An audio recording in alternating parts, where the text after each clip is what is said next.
Welcome to the Joint Committee, Subcommittee on General Government for, will the Secretary please call the roll?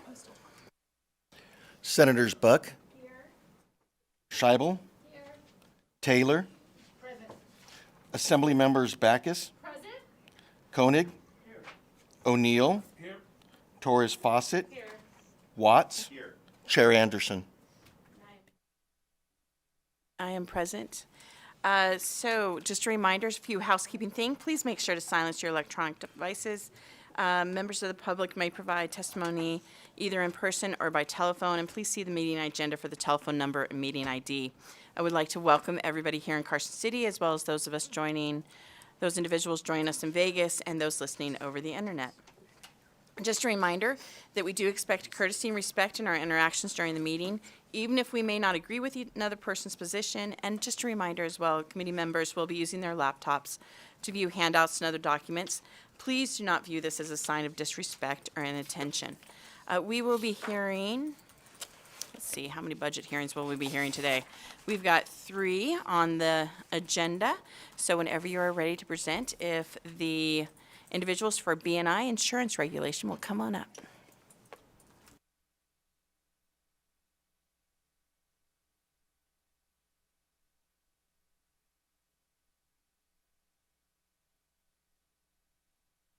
Good morning, Madam Chair and members of the committee.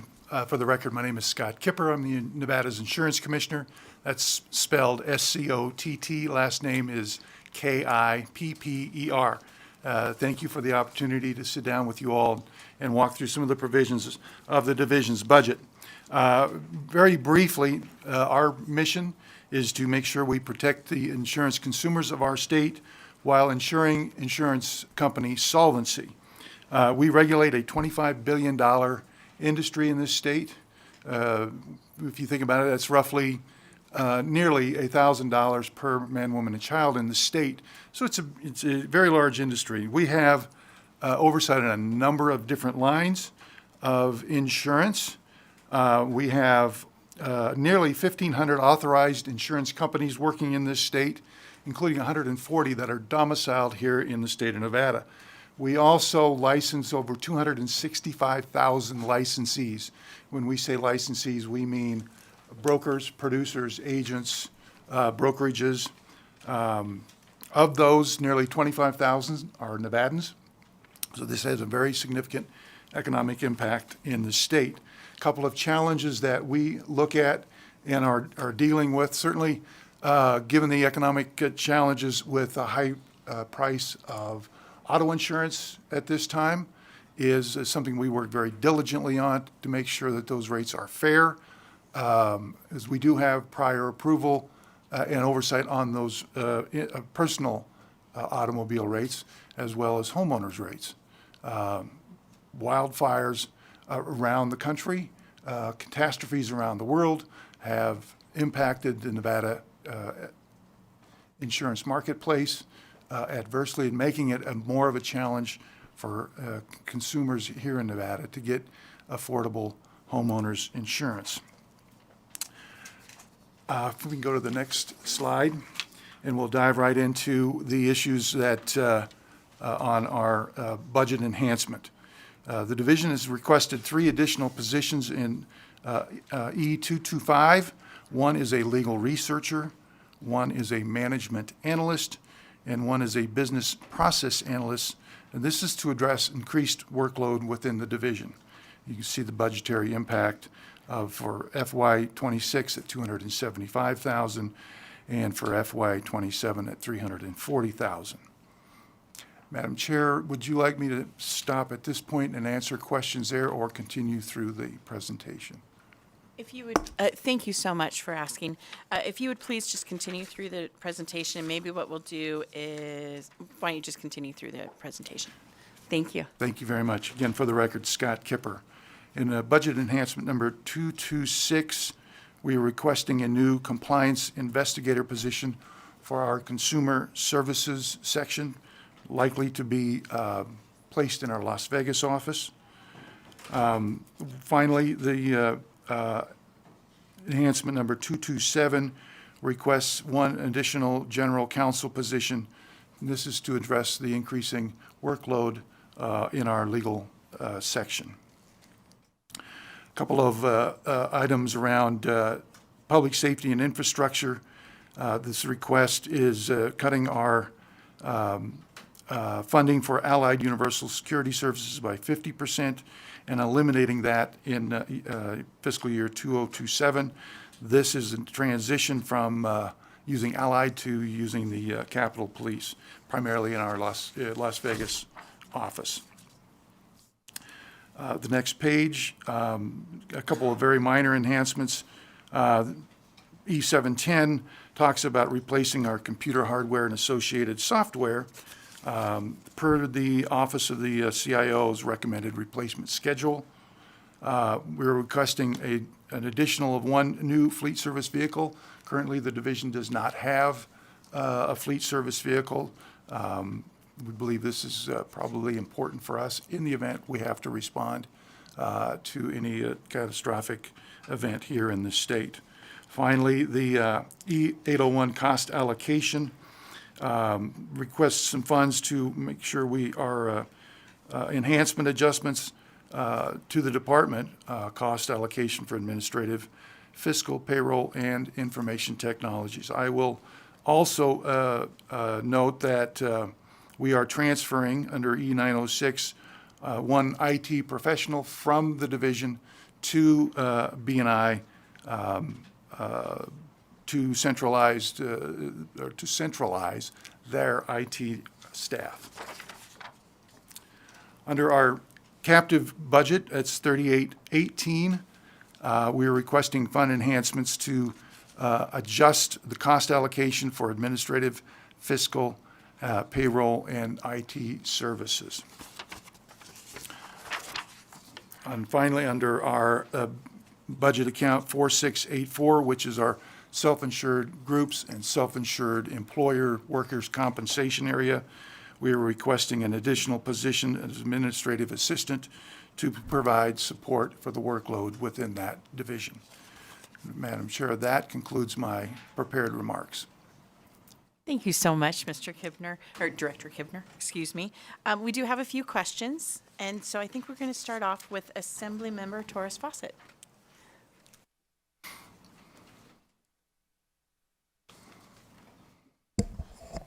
Thank you, Chair. Thank you. Good to see you again. I did have a question in regards to budget item E225. How did the agency determine that there would be enough work to sustain a full-time position for the business process analyst to assist with the division's transition to the new system? Thank you. For the record, Scott Kipper. We are requesting this position for a number of reasons. One is that we are developing a RFP for a new back office solution, program to provide those services to the division. We believe there will be two bidders. We believe this also will come in under what it's costing now. The problem, the reason we need this position is to walk staff and basically quarterback this transition to a new system and enhance the efficiencies that I think we're running into right now.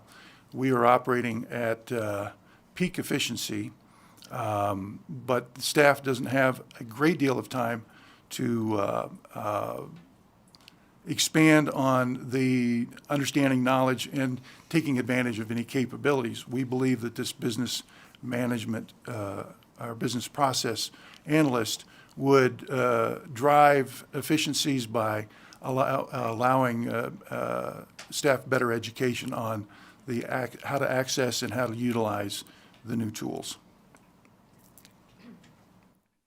And I did have another question, Chair. Thank you. And I did have another question in regards to that same budget item. I know that this budget item also calls for a management analyst, and I'm wondering how the work of the division's life and health section is currently being completed. Because I know that role would take a lot of that work too. Thank you. Madam Chair, I apologize through you to the Assembly member. Please go direct. Thank you. For the record, Scott Kipper. We believe that the or the management analyst position in our life health would assist on the increased workload. We are just starting to work closer with our carriers and with our Medicaid partners on the development of the battle-born state plans, which is the public option that is scheduled to go live January 1st of 2026. There's a great deal of work that current staff is working on. We believe this position would enhance the work that the current staff of 4 plus an actuary would perform. We've been at this staffing level for some time, but now have had the issues around mental health parity and compliance with mental health parity placed on us, just as an example of an additional workload on current staff. Thank you so much. Next, we'll go to Chair Scheibel. Thank you so much, Chair. I'm hoping that you can tell us a little bit about how adding that additional legal researcher would help improve efficiencies in the department. Thank you, Senator Scheibel. For the record, Scott Kipper. The legal researcher would provide another level of legal assistance to the current workload in our legal section. We have a staff of 4 legal secretaries. This would provide guidance, oversight to that staff, but also allow our council staff to assign research, which they are currently doing, which slows down their work. If we could have a researcher who is able to do that work for our council and free them up to do more and more of the legal work that they're hired to do. Thank you. And I have one more question. So going down to the next section or the next decision unit, E226, where you're asking for that additional compliance officer, I think that's the term, compliance investigator. Can you kind of outline for us what the current timeline is to complete an investigation and how adding that additional staff member would hopefully improve that timeline or allow us to meet a timeline goal, something like that? Thank you, Senator Scheibel. For the record, Scott Kipper. The current timeline, the average it takes now is 42 days from the time a complaint comes in to the time it is closed, in either handed off to another section in our agency, or if a company is found to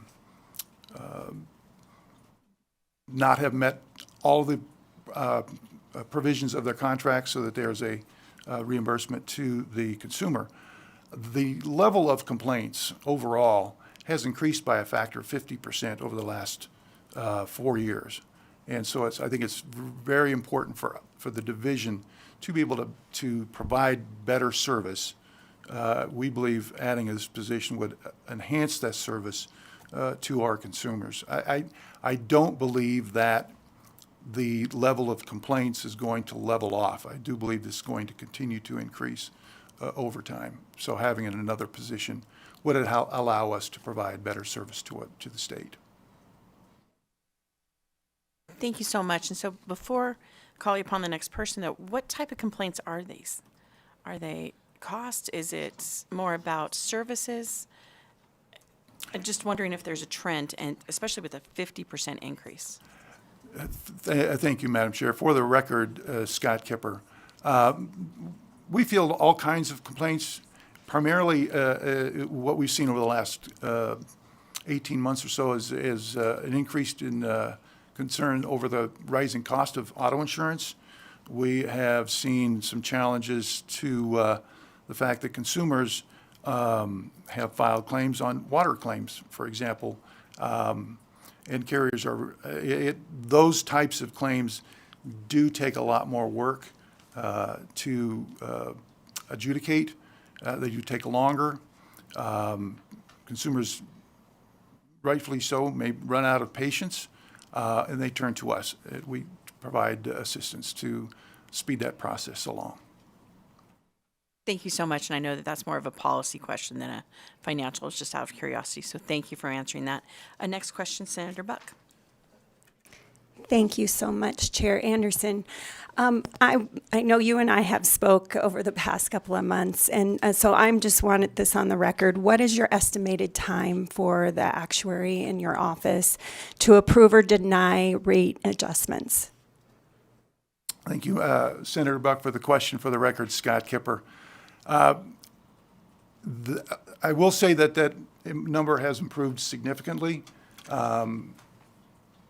6 to 12 months ago, that number was unacceptable to me, and we have directed our agency to speed this process up. We have had additional contract staff that have helped with this turnaround.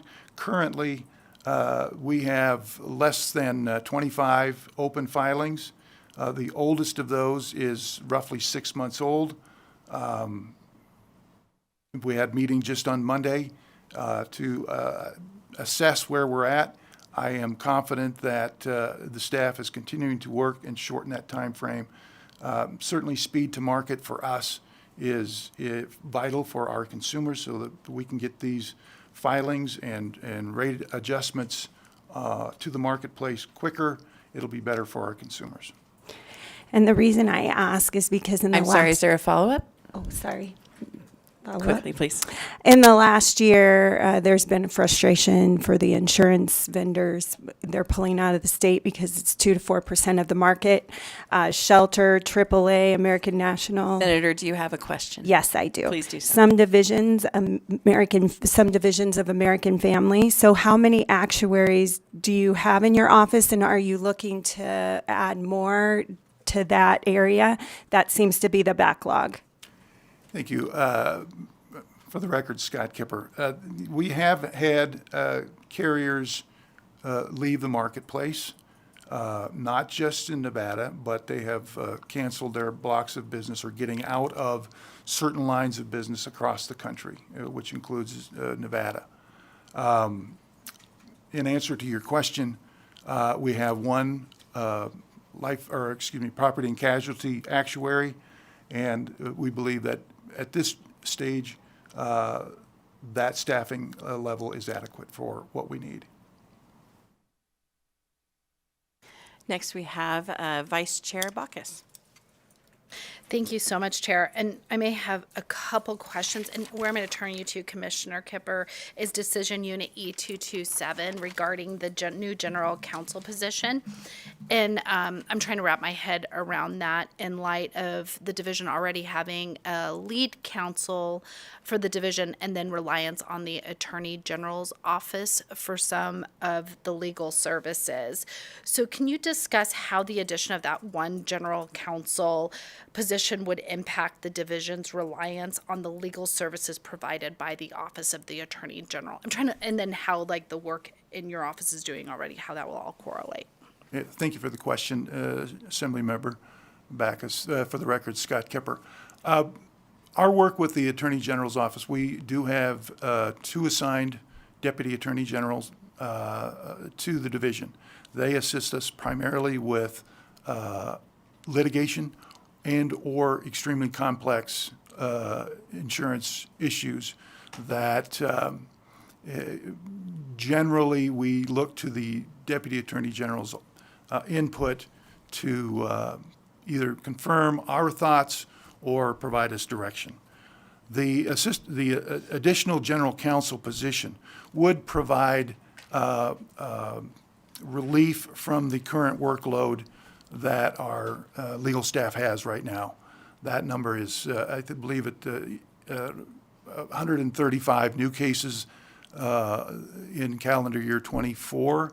Those numbers have been remained pretty steady and over the course of the last 3 years, with a spike, I think double that in 2023. Working through that caseload does take time. We believe with the additional legal researcher, but certainly with the additional general counsel, will help us provide better service to those who are seeking these legal interpretations that have been asked of the section. Madam Chair, may I have another question? and you may have kind of answered this, but what challenges is the division currently experiencing with its current legal staffing and reliance on the assigned DAGs? What kind of challenges? I mean, let me clarify that. It sounds like you're getting more cases, so I'm not sure if the cases are falling behind or what may be going on, or if there's like more complex litigation pulling like more resources. I just wasn't sure exactly what the like challenges that the division is facing. Thank you for the question, Assembly, and the clarification, Assembly Member. The challenges are that just the overall increase in the workload. One of the issues where we would hopefully assign this new council is dealing with insolvencies, and we just point to last year's insolvency of Friday Health Plans. Did take a lot of staff time. Those insolvencies unfortunately happen more often than not. We are currently working with another risk retention group that is providing medical malpractice insurance that we are placing into receivership. All those issues take a lot of legal horsepower and work to work through those issues. Those are just kind of examples of some of the challenges that we're experiencing. Thank you so much. Madam Chair, may I ask one question? And this is something I should completely know, but when I'm looking at this, because I think of a general counsel kind of as a higher in the hierarchy as lead counsel, but it sounds from what my backup material that the lead counsel would be kind of like the overseer. I was just trying to kind of, can you explain what that would look like? Certainly. For the record, Scott Kipper, and thank you for the question. That would our lead counsel is essentially just that, is the lead. The general counsel works and reports to the lead counsel and is assigned cases by the lead counsel. Thank you so much. Thank you so much for answering those questions. I think we are going to move on now to, unless there's any other questions? Seeing none, let's move on to the captive insurers, budget 3818. Okay.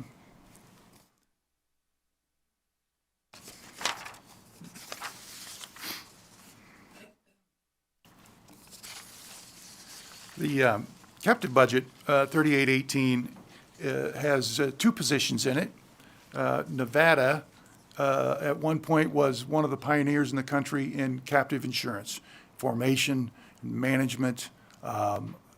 This captive insurance is a unique form of risk management employed by entities that want to have a little bit more control of their risk management. A good example would be in the gaming industry. Large gaming entities will form a captive and they will purchase reinsurance to manage a particular risk. In most cases, some form of liability. Again, Nevada was one of the pioneers in the state. I believe we're still the 7th largest domicile captive in the country. We have had some, I believe we're at now roughly 145 captives that are in domiciled here in Nevada. We believe and we're very bullish on the program, and there's certainly opportunity for growth for us and for the state within the captive program.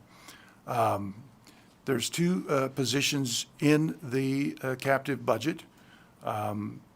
They report to our captive manager, or our deputy commissioner, who oversees the captive. That position is in our regular 3813 insurance regulation budget.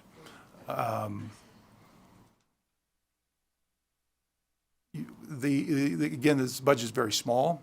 I think currently sits around with income of $375,000 to $380,000 a year. It is capped at $500,000. Anything over that in reserves reverts.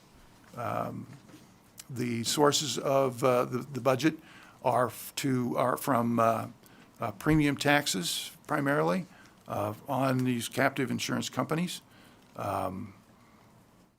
We have, as all captives across the country have taken a bit of a hit. There's a IRS provision called an 831B. Captives formed as an 831B under a recent IRS interpretation have now changed from being considered an insurance company to being considered an investment vehicle. Those who have 831Bs have looked at this and decided that it is probably in their best interest to step away from being in the insurance business because of the consideration that this is an investment and are getting out of the captive business. We have lost over 50 of these smaller insurance companies over the course of the last several months. With subsequent hit to the premium tax issues and premium tax level for the division. Madam Chair, I hope that explains it clearly. It definitely does, and thank you so much, especially with the change with the IRS information. That's probably having the biggest impact on it. We do, however, have a few questions for you. We're going to start off with Assemblymember Watts. Thank you, Chair, and I have a few questions, if that's okay. So I was looking at some of the details in this, and I think you just laid out some of the recent developments, and that is having some issues, particularly with the projected reserve levels in the account. I think there's definitely some concern that by the end of the biennium, the reserves are in pretty rough, pretty tight shape, and I appreciate that the kind of long-term outlook is still positive, but we definitely don't want to get into a situation where we run into the red. So you talked about the 500,000 level at which funds then move into the general fund. I know that there is the insurance premium assessments, and then there are the license fees. And so to me, those are kind of the three different pieces. Has your agency conducted a recent review of those kind of different budget policy elements to see if any increases in the fees or assessments or maybe adjustments to that $500,000 spillover may be warranted? Thank you. For the record, Scott Kipper, and thank you, Assembly Member, for the question. We have worked very closely with B&I fiscal staff.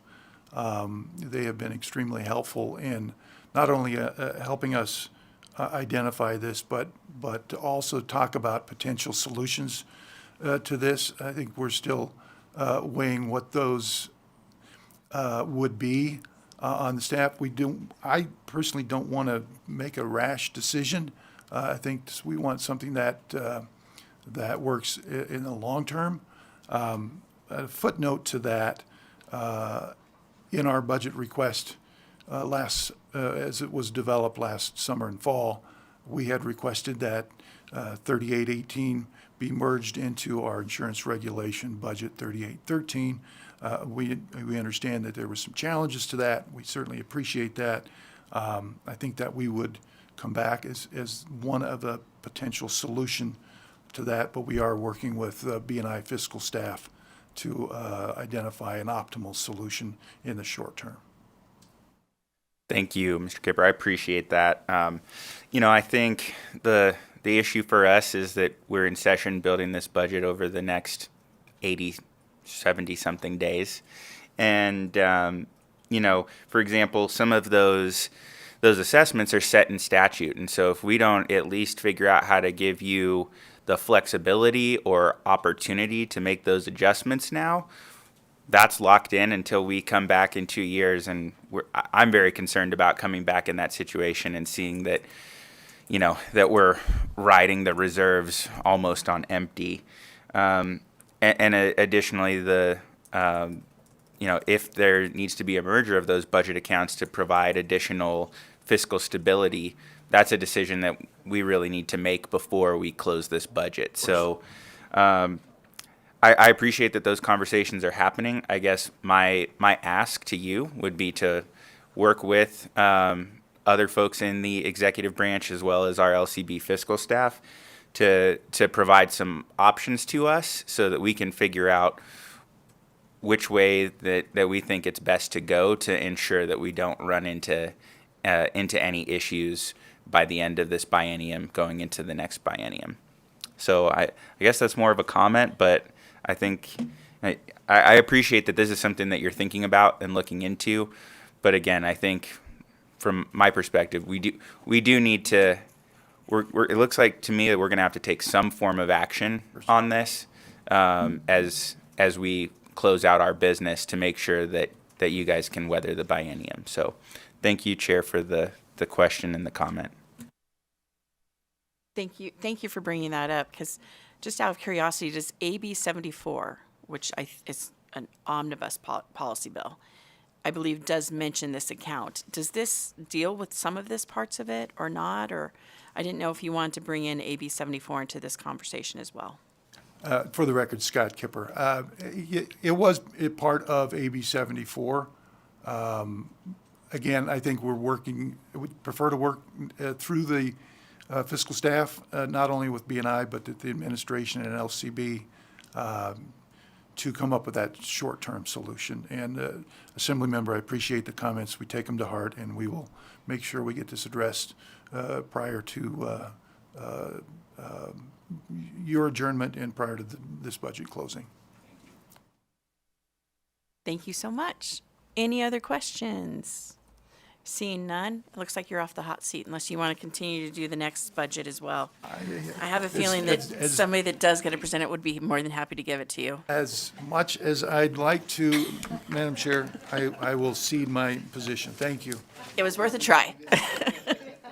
All right, let's bring up boards and commissions.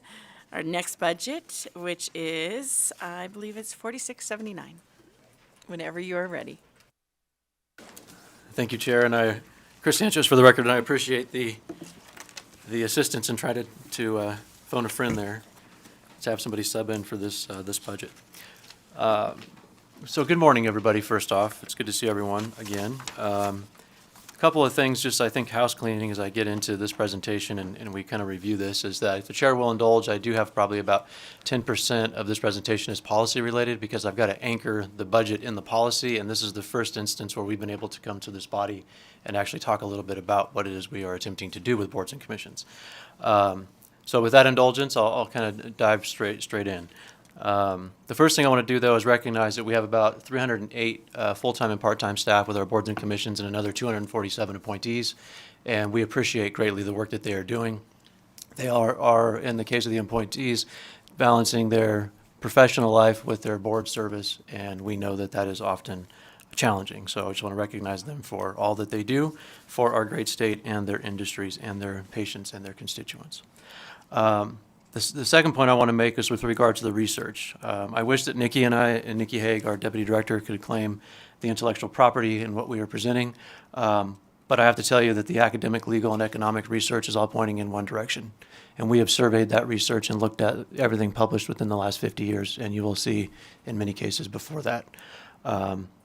Just a general statement, occupational licensing at this juncture in the United States and across the states is under review. There is a movement going for that. This book was literally just published this month, actually. It's by Rebecca Allensworth, who is a antitrust lawyer, which we cite in our policy paper, and I'll talk a little bit about that as we go through the presentation. The goal of what we are trying to achieve here basically is boiled down to good governance and making sure that all of Nevada's constituents are served well by our occupational licensing boards, and that the boards themselves have the support that they need to be successful. You will see that we have 3 phases of reform. SB 431 passed in 2023. That was phase 1. We are in phase 2 with SB 78, and we will be back in the 27 session with phase 3. This is a process, as you can imagine, and you'll see here as I go through the PowerPoint. It has been a century that boards and commissions in some fashion has been reviewed, but not reformed. And that rings true in the research that we've done and what we've found in the legislative record here in Nevada. So I'm on slide 8. And just generally, the Office of Nevada Boards, Commissions, Councils, and Standards was established with SB 431 back in the 23 session. The main central points are to centralize administration, provide uniform standards, uphold transparency, protect consumers, and ensure efficiency and efficacy. So the reform goals. As we started this journey back in about a year ago, more than a few, but several things came to light. We want to increase board and commission accountability and transparency. My commitment to all Nevadans and this body, and as we get through this presentation, you will see this, is that by 27, when we get our website launched, should this reform pass, we will have 100% transparency into the finances of all of our occupational licensing boards, and they will be posted on the website for everybody to see. We do not have that degree of transparency today, which makes building budgets quite challenging, and we will talk a little bit about that. But we will endeavor to have everything on the website so that every constituent can see where those funds go. We'll enhance operations and reduce redundancy. We have 37 different entities right now with 37 different philosophies, 37 different cultures that administer their boards. There are some similarities, but there are many differences. Those are all existing outside of the executive branch for budgeting and the executive branch methodologies. We want to reduce the administrative cost and burdens to licensees. With all the redundancy, we reduce that redundancy and solve for that. We can get to better efficiency. Instead of having 37 IT contracts, 37 software contracts, on and on, we can get to better administrative oversight and reduce costs. And all of this is anchored in providing the best service possible. Our boards, as you can imagine, with 37 entities, offer varying degrees of service. We have some boards that do an exceptional job. The size of the board does not necessarily equate to great service or not. It is a mixed bag. What we endeavor to do is have every constituent have great service, so that's not dependent on the size of a board or the resources that a board may have. You're rolling the dice depending on the license that you have and whether or not you can expect a great deal of service and timely delivery of your interactions with any given board. And lastly, enhance Nevada's economic competitiveness. This is all tied into our economic competitiveness. I don't want to get too far into the policy space, and we will revisit this in other committee hearings. But the reality of it is that our communities of color and our Hispanic communities are most adversely affected by high occupational licensing rates. We have the highest occupational licensing rates in the country, and we have more requirements for those licenses than any state in the nation. And unfortunately, we are at the top of that list. The state of Iowa was number one. They reformed in April of last year. We are now number one in terms of the number of licenses and the requirements. That puts downward pressure on our economy and is a barrier for a lot of people to hang a shingle and start to earn a living. And we, like I say, we will get into that part of the policy discussion during our future hearings. And lastly, we are solving for reducing antitrust issues. The author that I referenced from the book that I mentioned earlier in 2017 published a report or an article in the California Law Review and I mentioned she was an antitrust lawyer. She found 83% of our boards had dominance issues, and so that is an issue that we wanted to address. Slide 10, timeline for SB 431, passage to present. As I mentioned, this is a process that began over a year ago. It actually started 2 years ago if we look at the legislative consideration, and I thank this body for moving forward on phase one with the approval of SB 431. Funding did not accompany that bill, so there's only been so much that Nikki and myself can do, absent a team. What you will see here today is that in our budget amendments, we have a budget amendment associated with SB 431, a separate budget amendment for SB 78, and a small budget amendment for a bridge. The reason we have taken that approach is that, as I mentioned, this is 3 phases. Each phase deals with a different component of reform, and we missed a step with the not being able to bring on a staff with SB 431. We are now combining the 3 layers to get to where we need to be to carry out both what we are seeking to do now, which is based and anchored in the initial framework that was put forward in SB 431.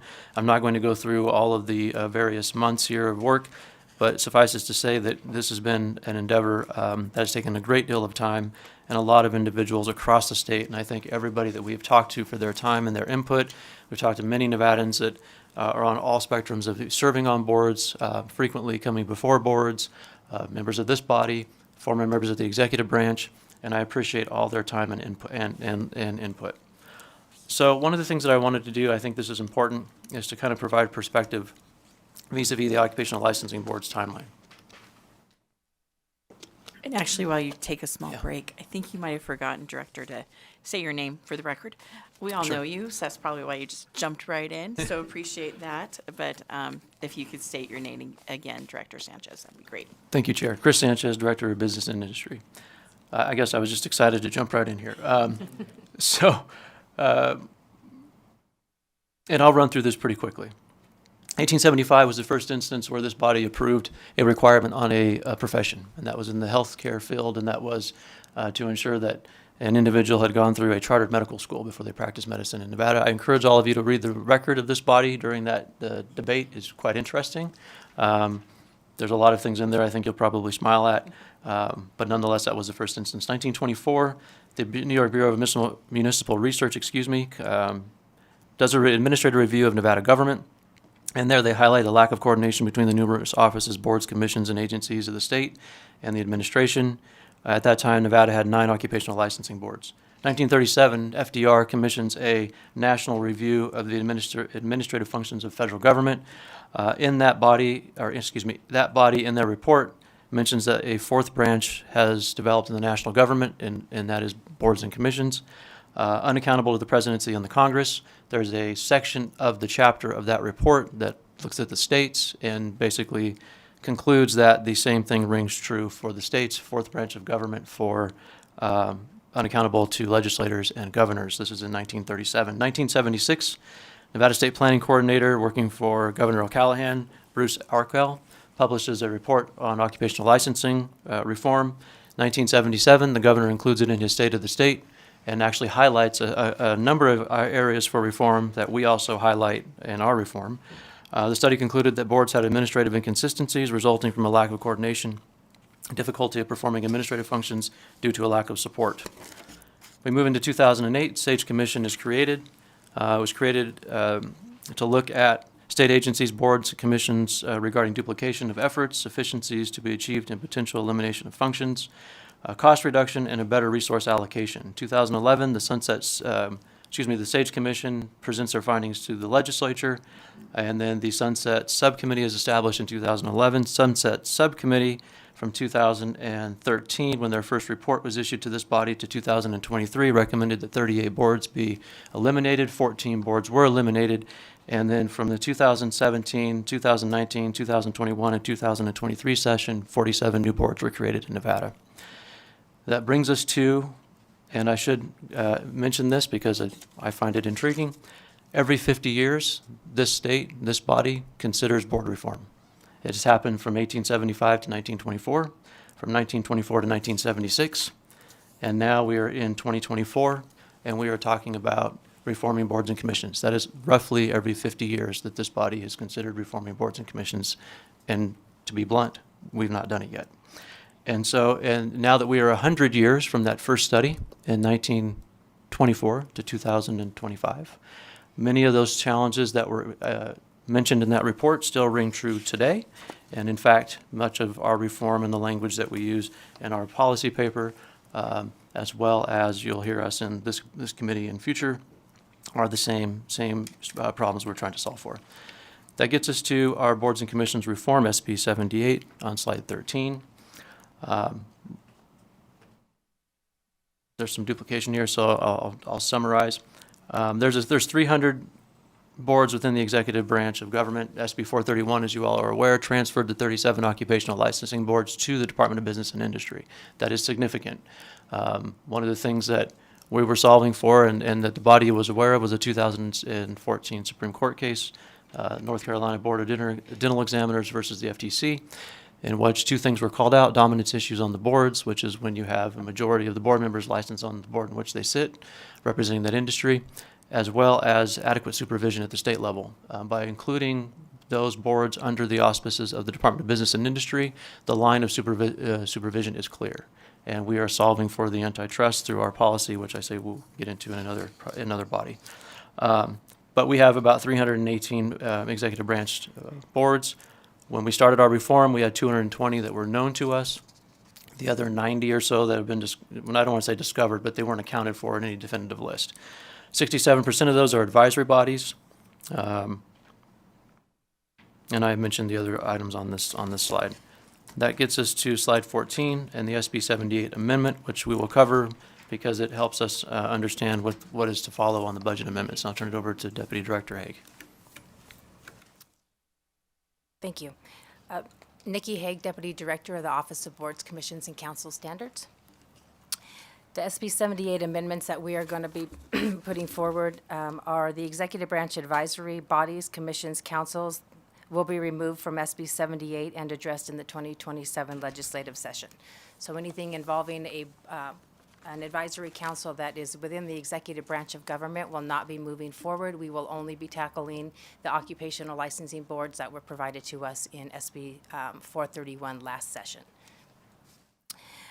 We have developed 2 budget amendments to add support staff for the Office of Nevada Boards, Commissions, and Council Standards that will transfer to the Department of Business and Industry through cost allocation. We have merged Title 54 occupational licensing boards based off stakeholder engagement, state-to-state comparisons, peer reviews, legal case law, journals, think tanks, and scholarly reviews are what we looked at in determining how we were going to be merging or eliminating boards. We will be taking the 37 occupational and licensing boards and recommending we reduce those down to 18. Adding staff and administration for B&I to work with DHRM on that staffing, as well as state purchasing and the AG's office on the current contracts within those boards and commissions. We're requesting to leave the post-commission on post-secondary education with DETR. The post-secondary education was brought over to B&I in that merge, but they have an additional staff that supports that commission, and that staff was left at DETR. So we are going to be recommending that this commission moves back to DETR so that they can remain with that support staff. The transfer of funds from independent boards to the merged boards accounts. All funds currently held by the independent occupational and licensing boards that are set to merge under SB 78 can transfer to the accounts of the newly established merged boards. And then the limit of licensing representation. In current structure, only 2 occupational boards do not have dominance issues in their current board makeup. Per the California Law Review in 2017, Nevada has 83% dominant issues with these occupational boards, so we will be realigning, or we have realigned those boards so that the dominance issues will no longer exist.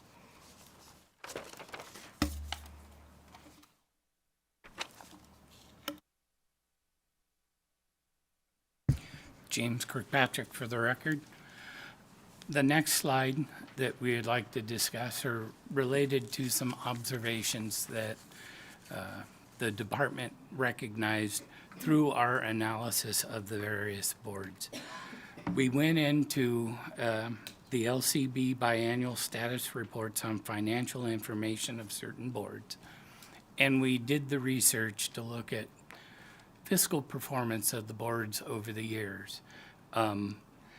We found the reports dating back to 2012 data, and on this slide, we have identified the year in which the data was collected for, the entire boards that were in the report, and the number of boards that we observed to have expenditures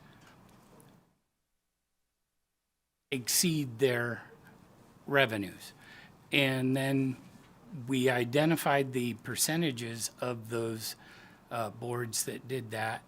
And you can identify a trend with a range from 24% to 50% over the course of the history of the reports.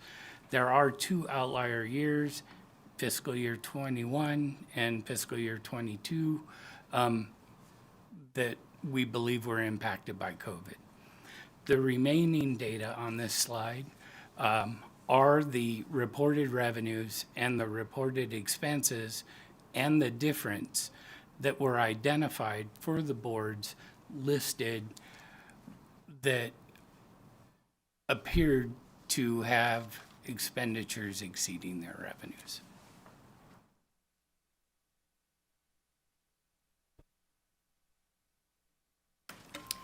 Nikki Haig for, Nikki Haig for the record. This chart represents the revenue versus the expenses of each individual board. The revenue and expenses data for each board were gathered from surveys, responses, as well as financial statements submitted to LCB Audit. These figures represent the most up-to-date information available. While some boards provided detailed financials with line item statements, others submitted only brief summaries, and some did not fully comply with all survey questions.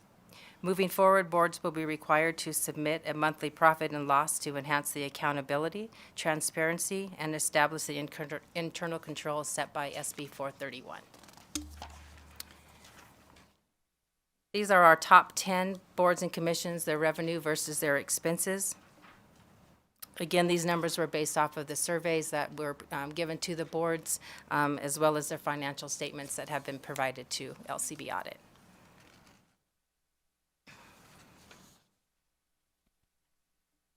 Slide 18.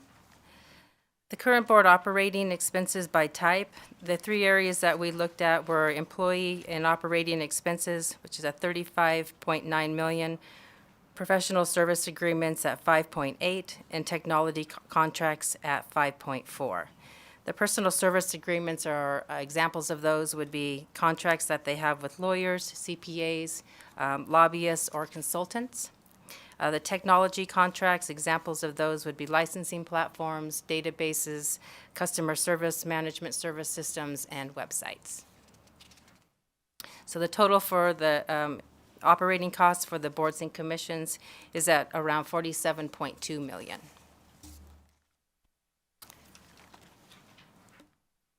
Slide 19. When we looked at the licensing fees, this is their operating revenue, which is based off of their licensing fees, their other fees, and other income. Licensing fees, these are based off renewals, not initial licensees, and that's at 32.5. Other fees are at 5.9. Other income is at 3.4 for a total of 42 million. Other income, this could include application fees, examination fees, background fees.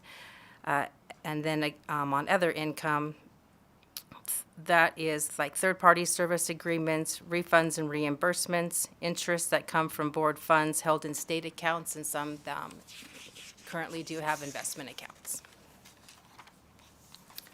Current board operating expenses and categories. Again, these numbers are based off of the surveys to the boards and the financial statements provided to LCB. Board expenditures are estimated at $47.2 million with a $5 million deficit from their revenue. By centralizing, we will enhance operations and reduce redundancy by combining most of the operating expenses.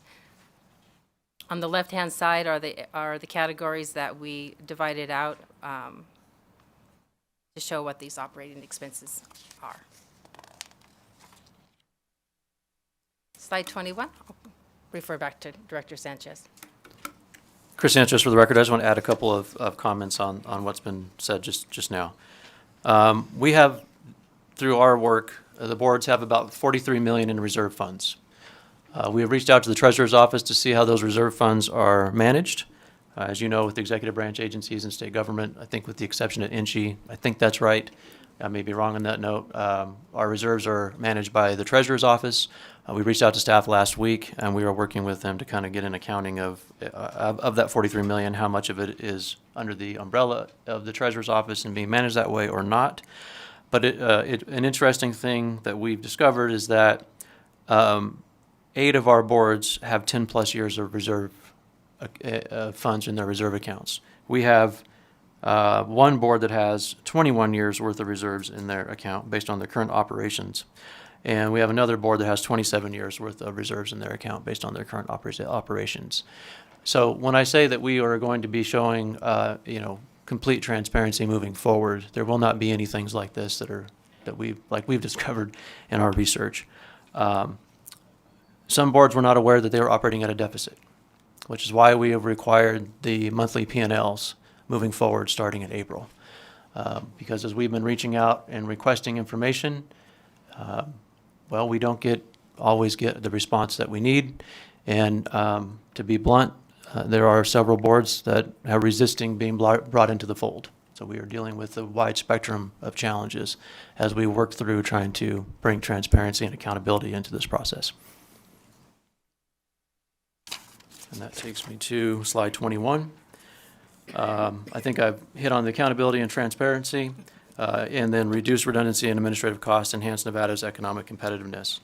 I think many of these things will be borne true as we kind of get into the different enhancements, but these are the things that we are solving for.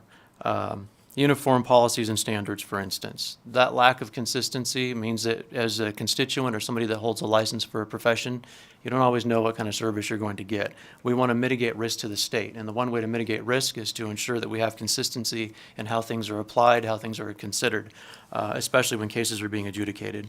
I mentioned cost savings, specialized support.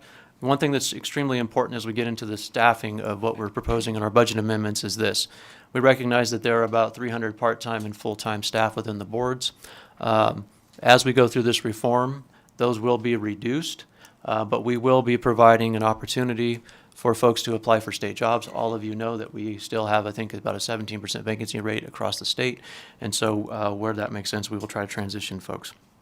We are getting our methodology here for the implementation is phased, and you will see that reflected in what's to come here in our discussion of the various budget amendments. This is going to take time. This is a system that has developed, as I mentioned, over decades. My goal is to be able to flip one switch off, so to speak, and flip another switch on with the new merge boards and not have the constituency know that we even flipped a switch. In order to do that, we have to take at least 2 years in implementation. We have to be thoughtful. We have to be deliberate. We have to make sure that all the stakeholders are involved in those conversations. We will not do anything hastily, and we will make sure that as we bring like the merge boards on, for instance, every quarter, that is done with those goals in mind. So with that, I know we'll have a lot of questions on that, but I will go right into the budget methodology and analysis into the enhancements. Nikki Haig for the record. So the budget methodology that we looked at in putting our budget together, we did look at the positions, the full-time and part-time positions. We also looked at the per board, their cases, their complaints, their adjudicated cases, the reports that they have to generate, their licenses issued, investigation, and audits. And then B&I's responsibilities would be the contracts, fiscal, human resources, IT, investigation, centralized administration, audits, appeals, policy and standards, legal representation, consumer protection, efficacy, and efficiency. So in 2024, these numbers we were able to capture within for 2024 on their complaints and the cases that, and plus the cases that were adjudicated. In 2024 combined, the boards had 6,746 complaints that they received. These complaints could have been received by phone call, walk-in, email. Some of them have complaint forms that need to be submitted before they will look into a case. Of those complaints, 4,497 turned into a case, and 3,403 of those complaints were closed. The boards opened 5,197 cases, closed 4,792, and 1,264 were resolved either by being dismissed, settled, sanctions, or appealed. These numbers reflect the best data that we could receive from the boards. Again, a lot of the boards were very responsive. Some gave us partial information, and a few boards we didn't get a lot of information on. And that will take.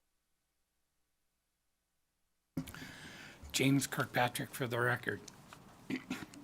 Budget account 4679 is being requested in the governor's recommended budget to house the Office of Nevada Boards Commission Council Standards in support of SB 431 that was passed during the 82nd legislative session.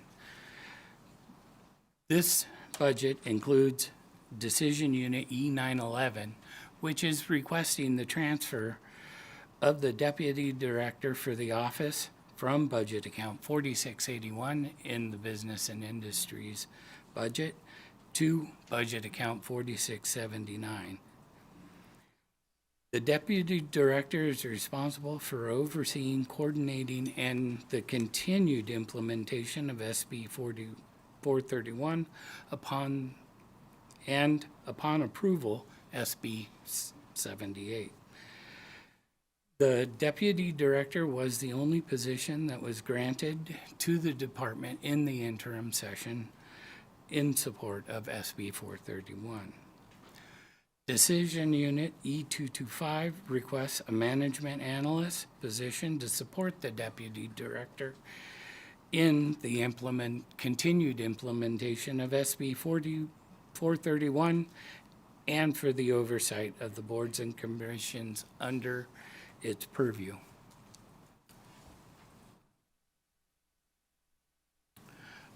Budget Amendment A 253-45-467-9, I will refer to as Budget Amendment Number 1. This budget amendment is in support of SB 431 and requests 14 new administrative staff to support the implementation of the bill. The director under SB 431 was granted the authority and the ability to retain required staff necessary to adopt regulations, procedures to effectively administer the responsibility of the office. This budget amendment is the request to support that Section 19 of SB 431. In addition to the 14 new staff, this budget amendment also provides the office with the ability to begin the transfer and take over management of many of the IT infrastructure contracts and individual personal services contracts that are currently in place across the many boards under the office's purview.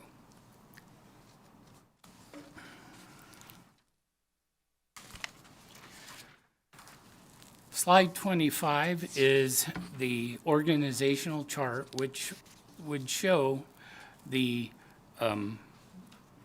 governor's recommended budget in blue and the additional 14 staff as proposed by budget amendment number 1. Chris Sanchez, for the record, want to jump in here. So there's three things going on that I think now that we have gotten to slide 25, will make more sense. SB 431, again, remember there was no funding that came with that for us to actually go in and hire a staff. And had we been able to build out SB 431 in this previous interim, we would have built out this staff. But we didn't want to delay and pause the reform that we needed to do. So we've jumped right into planning SB 78, doing the analysis that we needed to do, which turned into the policy paper. And we also went before IFC and indicated that we knew that we had to build out the framework through which we were going to fund positions to support the new position created that Nikki now holds and building out this division. So we owed this body an explanation for how we were going to actually facilitate the reform, bring in a portion of funds from the occupational licensing boards to stand up the division. So all in though, if we look at what 431 required and what needed to have been done and where we are with 78, what needs to be done, now those things are all coming together all at once. So that's why there's different, we wanted to keep that clean so there was transparency there. The management analyst is, because again, it's just Nikki and myself. And as all of you know, I've got the entirety of business and industry to run, but Nikki needs a little bit of help. We got to get a staff person in there as we start to move through whatever SB 78 looks like as it goes through this body and hopefully passes. We need to have someone that can help bridge while we're bringing on those merge boards and moving forward with the reform. So I'll turn it back over to James. James Kirkpatrick for the record. Budget Amendment 253-57-4679 is the second budget amendment that the department is requesting. SB 78 as introduced requires the office to provide administrative services to each board and commission under its purview. The office is tasked with providing oversight, transparency, consolidate and streamline business processes and optimize the resources for the benefit and effectiveness of the regulatory framework. To fulfill the intent of SB 78 and to continue to build upon the implementation of SB 431, this budget amendment is requesting to repurpose 55 existing board staff members and transition them into the office and the budget account 4679. The 55 staff, as identified on the next slide, will be instrumental in the implementation of SB 78 because of their subject matter expertise related to the boards and commissions, regulatory requirements, business processes, and industry knowledge. Chris Sanchez for the record. So all-in cost is about 19.5 million. If you remember our earlier slides, there was about $42 million in revenue with a $5 million deficit with $47 million in expenses. So there's a couple of things that are really important to mention, at least I think they're important to mention on the record here. We are not seeking to bring in all of the revenue from the boards. The new merged boards that we are creating, the funds will flow into those boards. They will retain their current authorities, their current budget authority, their current, in some regards, a lot of their current autonomy. The best way to think about this is that Department of Business and Industry has 12 regulatory agencies with 12 different administrators, and those individuals in their individual statutes have a great deal of authority, much more so than I do as director. The same will ring true for occupational licensing boards. To be blunt, this is not a power grab. They will have their funds, they will be able to hire, they will be able to retain their experts as needed, and to do the things that they need to do. What we are doing is basically charging the boards. The most simple way to think about this is for the services that we are providing, which is that back-end administrative support. And as our presentation concludes here, I want to bring up Emily from our office to talk about the model that we're using for that, which is a cost allocation, which is how business and industry has, the department at least, has been funded through the last 3 decades.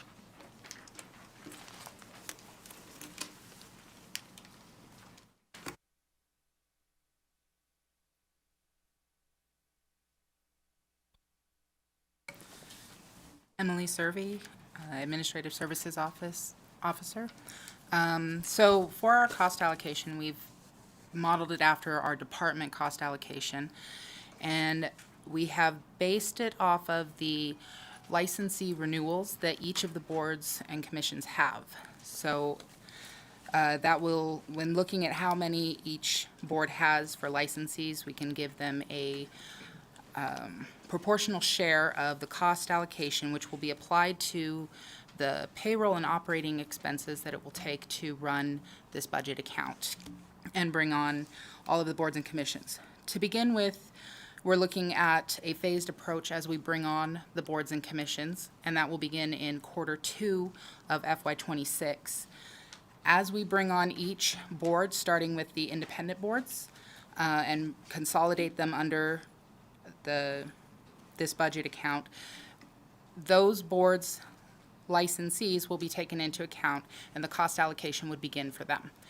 As we bring them on, the payroll expenses for those 14 staff that we are requesting for the administrative portion will be covered by that, as well as the positions that we are bringing on for the boards themselves. In addition to that, the cost allocation will cover the contract and software databases that we are looking to consolidate. So by consolidating these many different licensing platforms that the different boards are using, we can ultimately begin to save them money. So in addition to that, we've got the services that the director's office will be offering, which will consolidate some of the contracts that the boards also have, such as the different IT contracts they have, different accounting contracts, things of that nature that the department would be providing to the boards and commissions. That would offset some of their overhead they already have, which would allow them to take part in our cost allocation. By the end of the biennium, we will have migrated all of the boards and commissions over to us, and all of them would at that point be fully under that cost allocation methodology. Chris Sanchez for the record. So just to wrap up, this is a complex reform. As I mentioned, one that has long time coming. There's a lot of questions. I understand that. And for members of this body and anybody that's, kind of out there listening, we are available to answer any questions. We've been trying to do this with absolute transparency. There's no hidden agendas here. We want to be as helpful as we can in answering questions and the concerns that folks may have. We get it. We know that this is for a lot of folks, there's a lot of uncertainty in this. That creates some challenges, I think, and I understand where people are coming from. So I just want to say that it's important to us to continue to engage with everybody, and folks should not hesitate to reach out to us if they need anything. Thank you for the time. Thank you, and thank you for going into the policies quickly as you possibly could, because they are so integrated or braided into each other. We do have numerous questions for you, but I'm going to jump in with the first one. It feels like Senate Bill 78 is like where a large amount of this, all of it, is contingent upon. What happens if that does not pass? Chris Sanchez for the record. Thank you for that question, Chair. Well, we won't have reform. So SB 431 passed in 2023. I think it was the intent of this body for Department of Business and Industry to get some consistent methodology on how the boards operate and provide some oversight and on the administrative functions. As I've stated in my remarks, we do not have a staff. So, Nikki is doing the best she can, and she's working, crazy hours to do so. But to be more direct, if we are serious about reforming occupational licensing reform, we've got to fund it, and the best way to fund it is through reforming our boards so that we can get to where I think this body intended with the initial phase 1 approval, which was SB 431.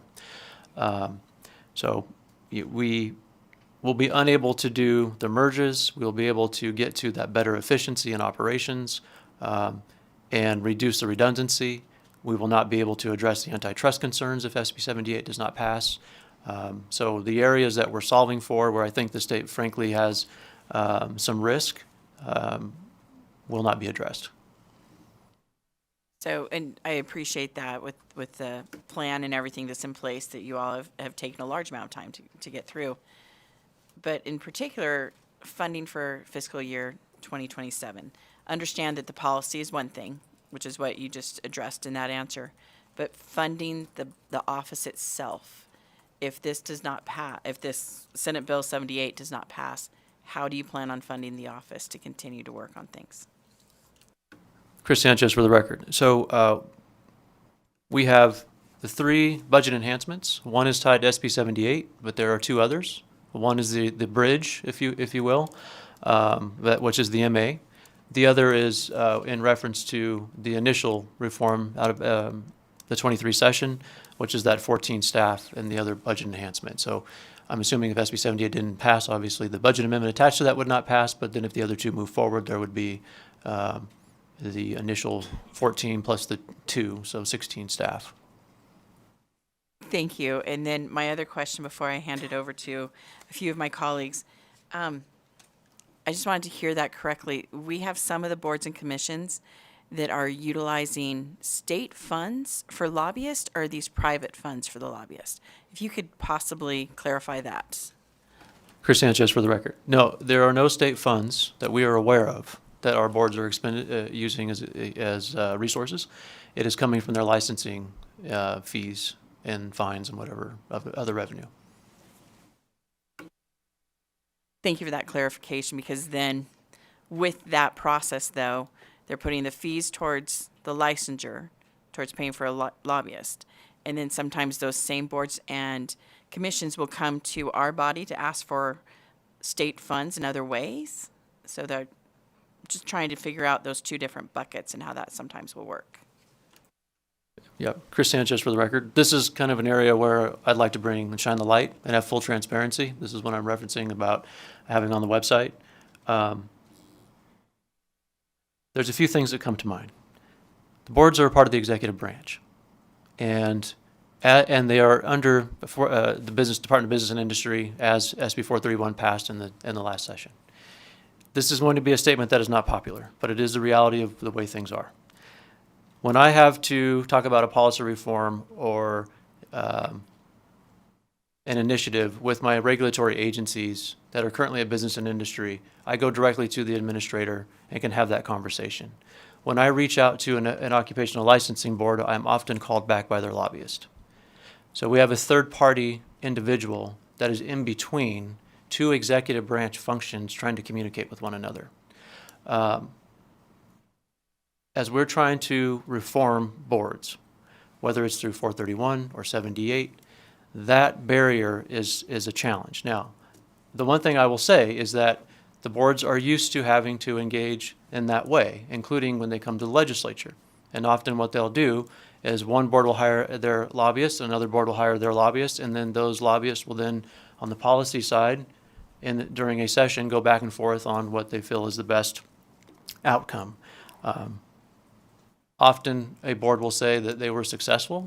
That means another board will have lost in that scenario. I look at that as some Nevadans losing and some Nevadans winning, and I don't think that that's the best way to approach this. So getting back to the original question about how lobbyists are funded, based on what we know, based on what we've been able to get from the boards, I can't tell you that there's direct funds out of the general fund or not that are going to pay for those contracts. As the chair has indicated, if there are boards that are receiving state funds in addition to their licensing fees, we do not have complete transparency into their day-to-day operations and how they account for those funds. That's what we are trying to do with this reform. Thank you for that clarification. So now we do have a few other questions. We're going to start off with Assemblymember O'Neill. Thank you, Chair. And Chair, I've got a short preamble before I get, but there is a question, I promise you. There is a question. And Director Sanchez, I really appreciate what you're trying to do, the enthusiasm that you've shown even here today with the plans of AB 78, with the overall goal of just simply said, good service to our community, to the Nevada citizens, which I am regularly having constituents email me, call me, even as of last night, complaining about issues and the lack of responsiveness and the attitude of the boards to their issues, almost to the point where the board exists for themselves and not for the service. So with that said, and being a champion or believer in streamlining chain of command and narrowing it down, it's easier for responsibility. My question for you is what we're trying to do, what you're trying to do, does just the one, explain to me, I guess what I want to say is, you've only requested the one deputy chief and a one management analyst position for the, oversee the boards. Can you tell me how you really initially determined that that is enough to provide appropriate level of support and supervision for the boards and commissions, please? Thank you. Chris Sanchez for the record, thank you.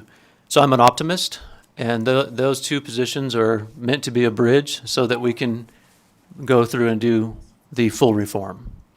And perhaps that's naivety on my part, but after spending 8 months immersed in the research that we've done, on the economic analysis that's done, the legal analysis that's been done, the academic analysis that's been done, to be blunt, I don't see how we don't reform this session.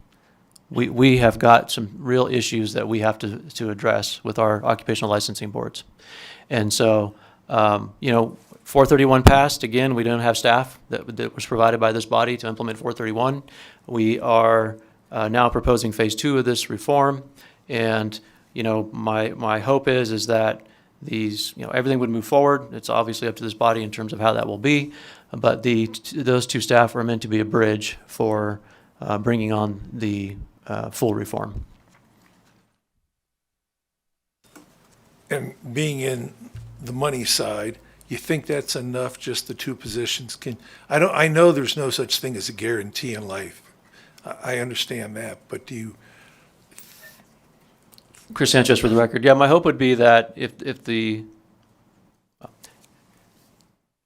if the 2 positions were also part of, the 14 that were passed, for instance, that would be a good start. If it was all 3 budget enhancements that were approved, that would be ideal. But in each instance, and one thing that's important to keep in mind too is that SB 78 has authorizations in it that will provide us the ability to capture the licensing fees to pay for all these staff. So getting back to the chair's question originally, if SB 78 does not pass, we are going to be challenged in bringing on any staff because we are utilizing the licensing fees to pay for those staff. It's not general funded. And so we need that authority that's called out for in 78 to allow for us to do that, because that step was not done in 431 and 23. I appreciate that. I will work with you, and thank you for the time, Chair. Thank you. Next, we'll go to Senator Taylor. Thank you, Chair. And Dr. Sanchez, thank you for the presentation, Dr. Sanchez and team. You just mentioned the 14 positions. I want to ask a few questions about that. This is, I believe it was referred to by Mr. Kilpatrick as Budget Amendment number 1. So let's jump into there. What are the challenges that you anticipate providing oversight over with bringing in all the professional and occupational licensing boards with the existing resources that you think would causes you to say, well, you know what, we need 14 people to fix this? Chris Sanchez for the record. So we don't have any existing resources. So there's no ability. Everybody in my agency, with the exception of Nikki, has a full-time job, is doing the job that they were hired to do. We do not have, other than Nikki, a staff that is dedicated to reforming boards and commissions, or reviewing boards and commissions, or carrying out the items that are in statute as of 430 that was passed in 23 under SB 431. Chair, may I follow up? I'll have a couple of questions if it's okay with you. Thank you. So you are not going to be providing oversight then for those boards and commissions without reform? I want to help me understand. Chris Sanchez for the record. I absolutely want to provide oversight. I'm telling this body I do not have any resources to do that. There is no staff that I have that can monitor the boards. Remember, there's 37 different entities with 247 appointees and 300 staff. That cannot be managed without a team. There is nobody in the agency that I can assign. I'd mentioned in a previous hearing to this body that when I walk outside of my office in the director's office, the staff that I have is associated with very specific budget accounts. I cannot pull them and have them do other things. They have to work within the confines of that budget account and how those funds are captured, because again, I'm not a general funded agency.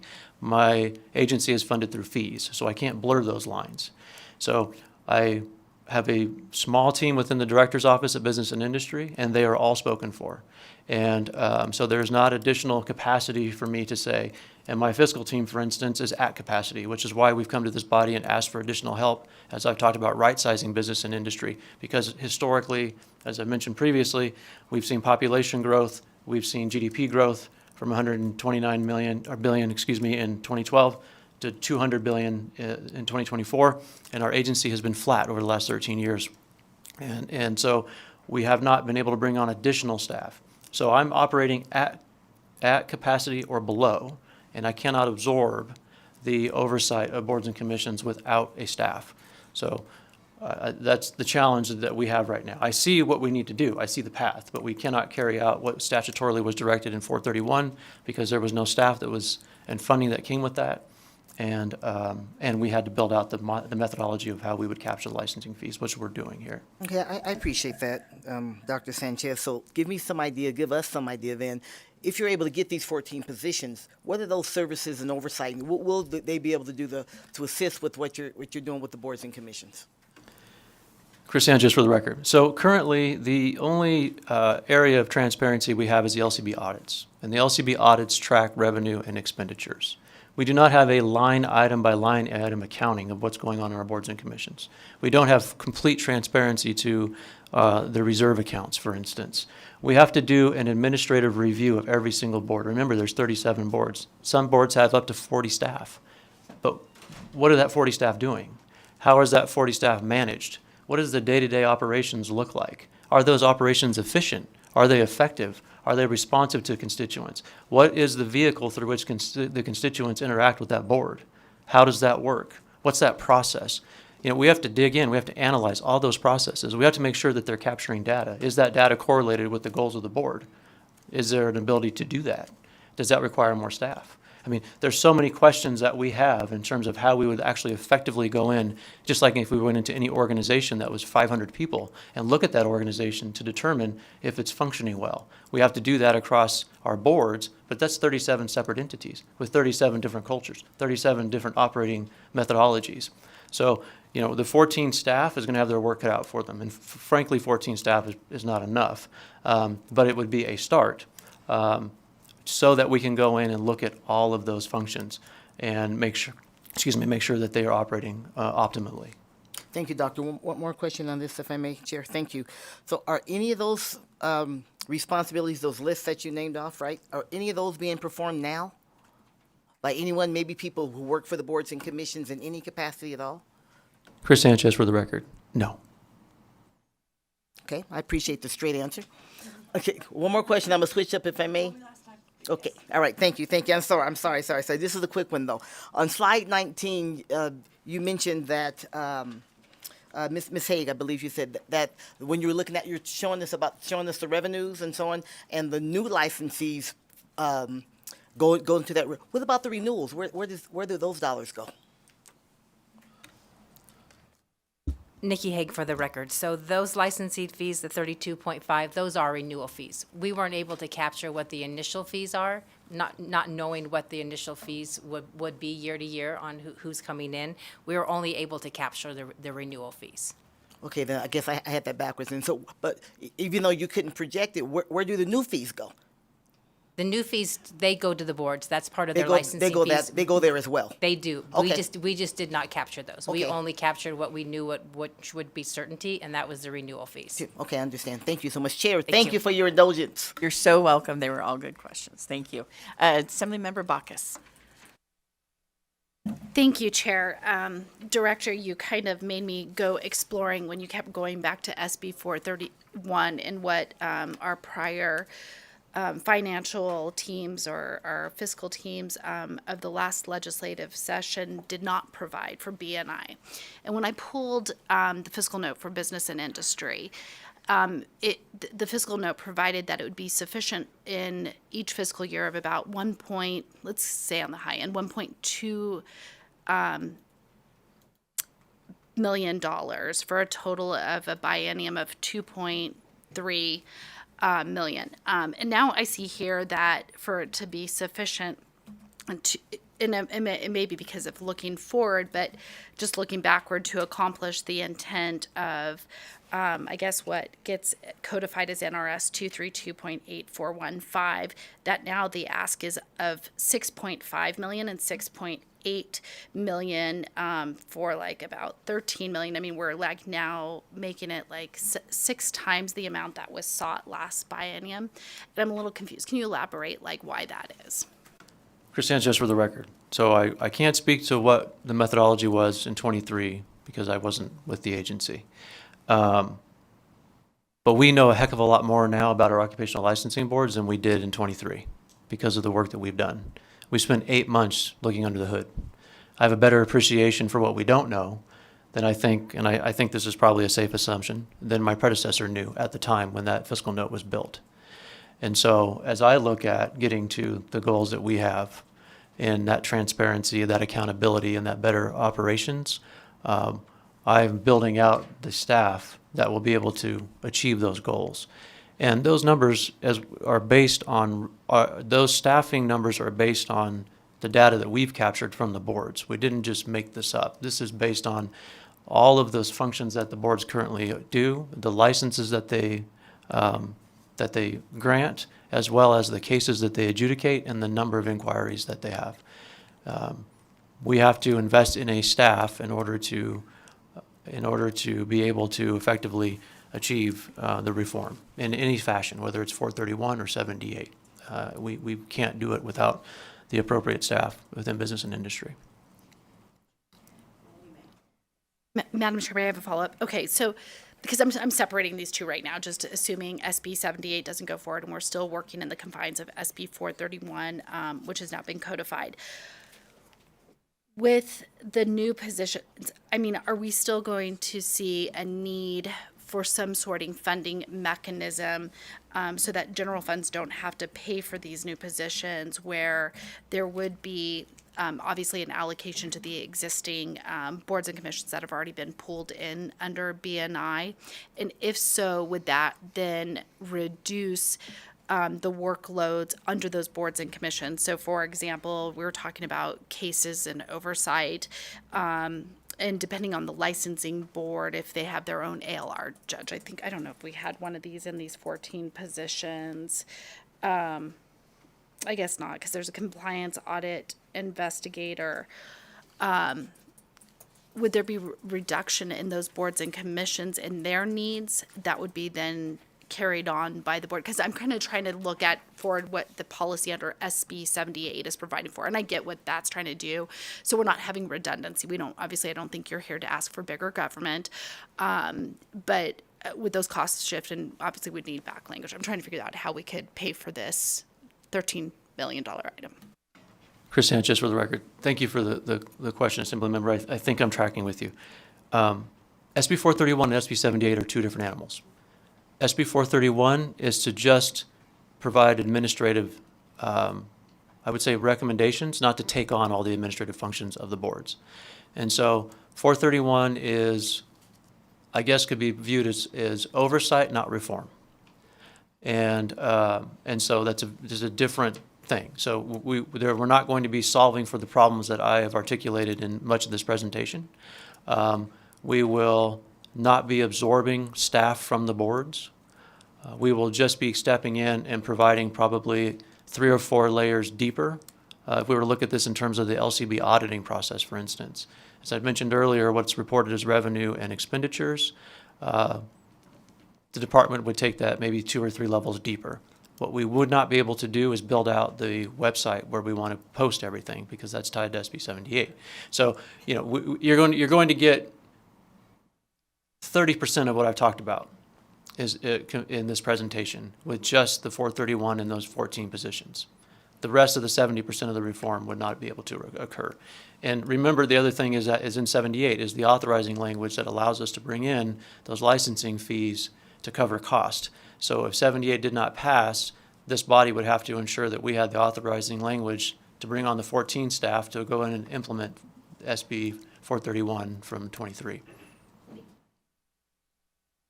Thank you for that clarification too, because sometimes it's easy to get those two mixed up. And so I think that last little bit about one is oversight and one is reform really helps solidify that. Assembly Member Torres Fawcett. Thank you. My mic button is a little finicky. So my questions are in regards to the operating and information contracts.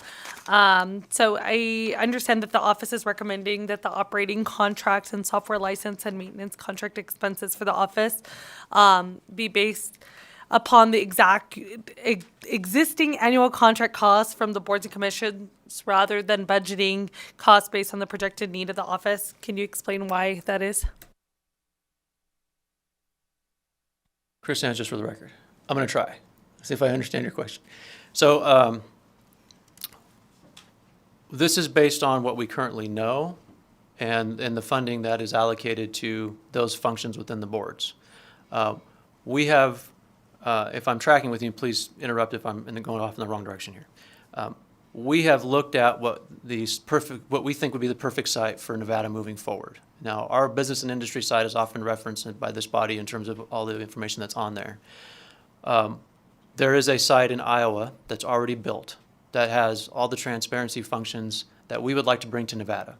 And we spent time in Iowa. Iowa was the first state in the U.S. to do reform. We would be the second. But their website is one of the best in the nation. We have talked to their folks that have built that website. We, frankly, we would like to just bring that out and put a new skin on it for Nevada.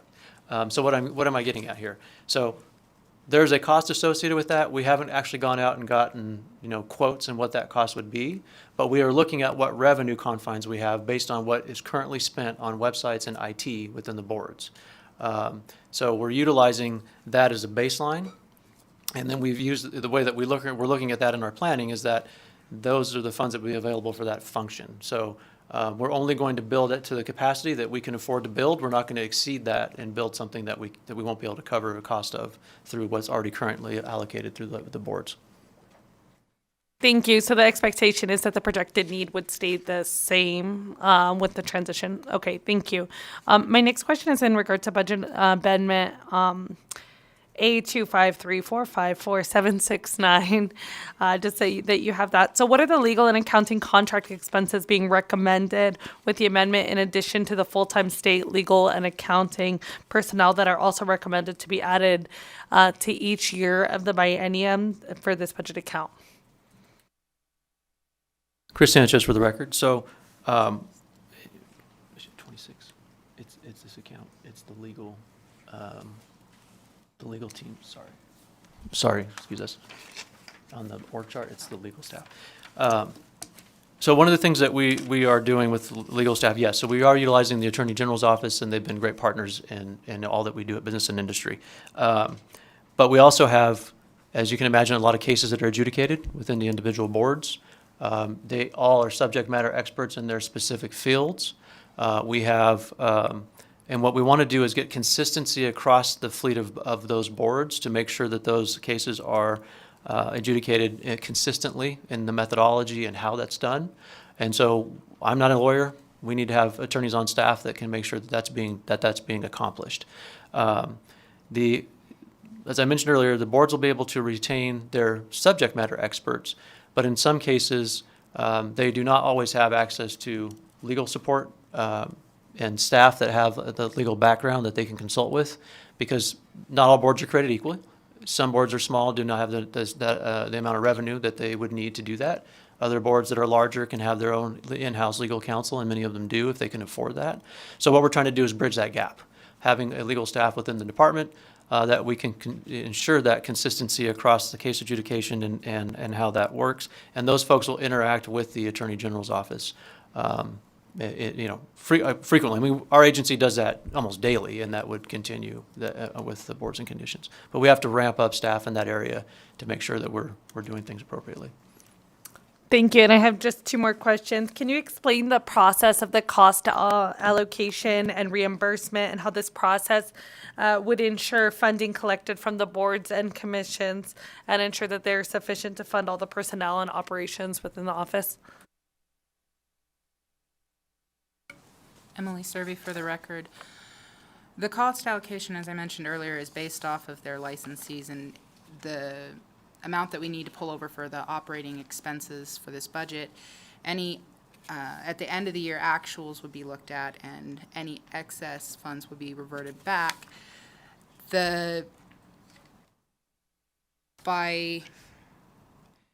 As we continue to consolidate them and reduce their overhead costs through joint contracts, joint databases, and software programs such as that, their costs would be reduced, so it would offset that cost allocation to the individual boards.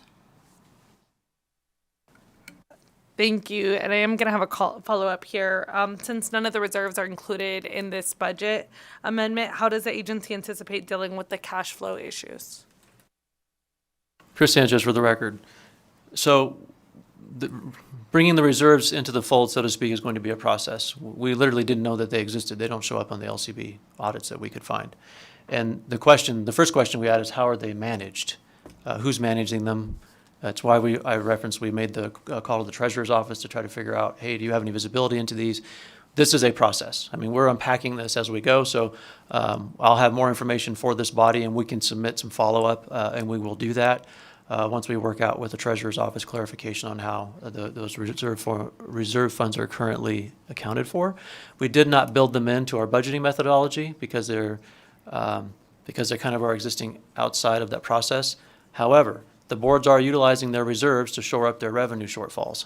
And so that's how they're getting from one fiscal year to the next, is they are pulling from their reserves. And thanks. I know we have less than 80 days left, so there's definitely a sense of urgency in figuring that out so that we can get across the finish line. Thank you.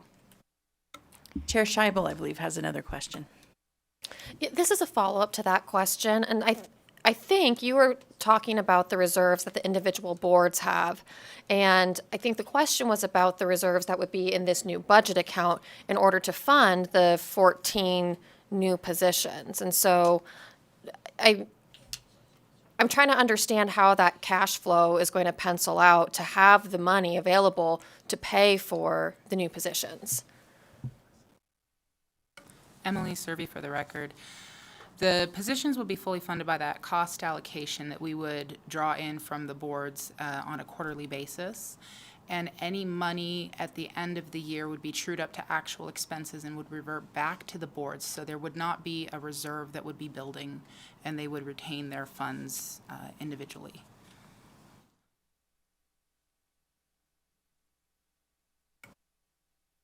So what about the first quarter? Emily Servey for the record. The first quarter is expensed through the general fund, and with the intent that once we begin consolidating everybody over to B&I, the general fund would cease to support that. The 14 positions would be brought on after we would begin assessing the boards, and the funding would begin at that point. We have another follow-up. So is there a budget amendment coming for a request for those general funds? Go ahead. That is already built into GO1 for both of the decision units that are in there. It's basically the seed money to get those positions going, and then it will eventually be funded by that cost allocation with the boards, and general fund would cease after year one. Chris Sanchez, for the record, point of clarification on that. What Emily is talking about is Nikki's position. Nikki is currently funded by the general fund and the 1MA. Those are the bridge positions that we've been referring to. Those will be general fund funded, as Nikki's position already is in the general fund. That MA position will be general funded, but it'll be very short-lived. As soon as we're able to move into the non-merge boards, that's the first tranche of funding that we'll be able to cost allocate from. And then when we get into the second quarter of the next fiscal year, we will then be in our first merge board, which we will be cost allocating to. We are not seeking to hire all the staff all at once. We will only bring on the staff as we bring in the revenue to pay for that staff. So remember, this is a phased approach. So the only two positions that are going to be general funded is Nikki's current position and the 1MA that we're using as the bridge. As soon as we're able to cost allocate those positions, they will come off the general fund, and the additional positions will be brought in incrementally as we bring in the funding to support those positions.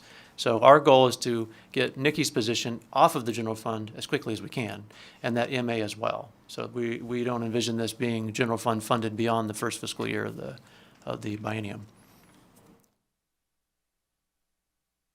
So unless I'm not understanding the timeline for those cost allocations, there would really be no way to hire any of the 14 new positions before Q2, right? So Chris Sanchez, for the record, not all 14, no. That's not the plan, though. Our non-merge boards, we will be able to start cost allocating to those. And then when we start the merge board process, then those will be, because they're new boards. They would be new boards that have to be stood up with those revenue streams from the boards that we are merging, transferring to that new merge board. That new entity is who we would cost allocate.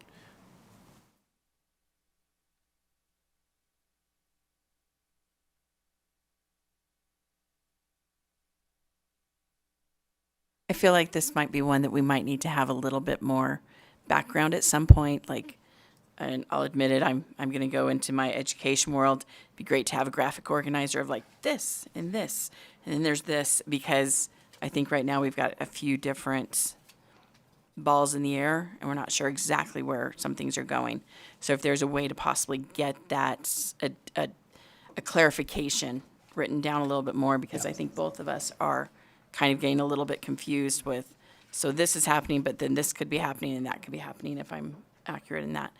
Unless you have one more question, and then we're going to have to move on. I just want to make sure we're talking about phasing in these 14 positions, and that I completely understand, but I want to make sure that we're being clear. When we say that we're phasing them in, it will be impossible to hire a single one of them in the first quarter because there is not going to be money in the account until the cost allocation has been done. So it's fine to say it's a phase, we will bring them on as we can, but I just want to make sure that we're being honest about when we cannot possibly be before the start of the second quarter. Chris Sanchez for the record, and I'm not saying that that's the case. So I have 2 positions that are general funded. Well, one we're seeking approval for, which is the MA, and Nikki's position.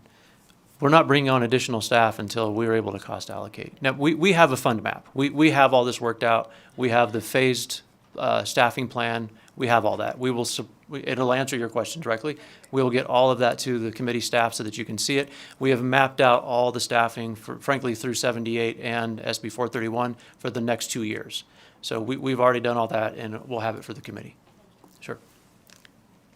Thank you so much for both the answer and then also the questions, because there's a large amount of questions around how exactly individuals will be employed. As a matter of fact, I believe the next question could possibly still deal with the same issue.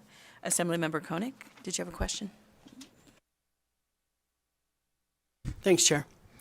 And I know you touched on this briefly, but if you could elaborate a little bit more. I know we're consolidating a bunch of these boards, so how would the individuals currently employed by the various boards be selected to transfer to the office?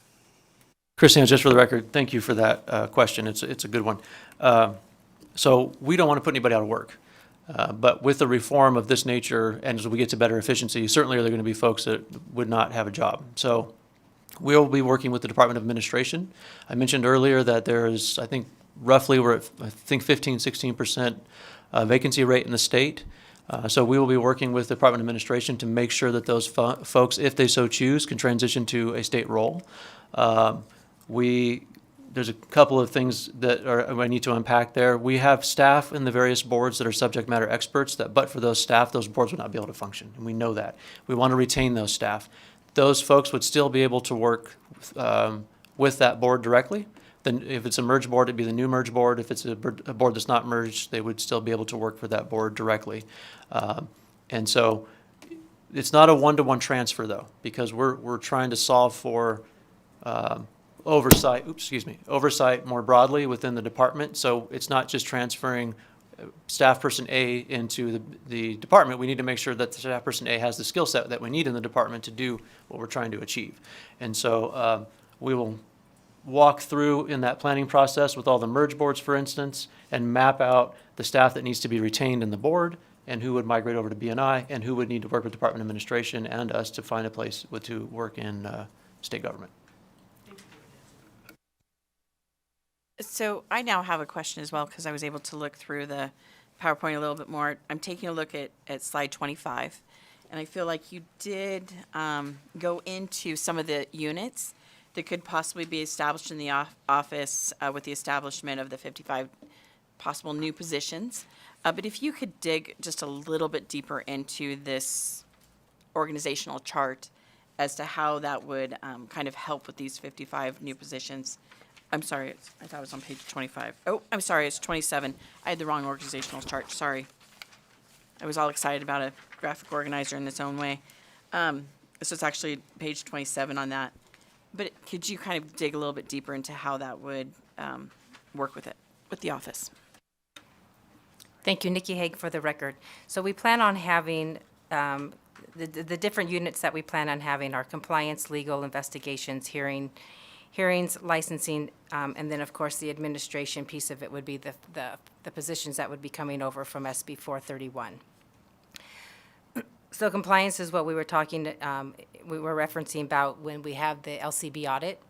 LCB audit requires the boards,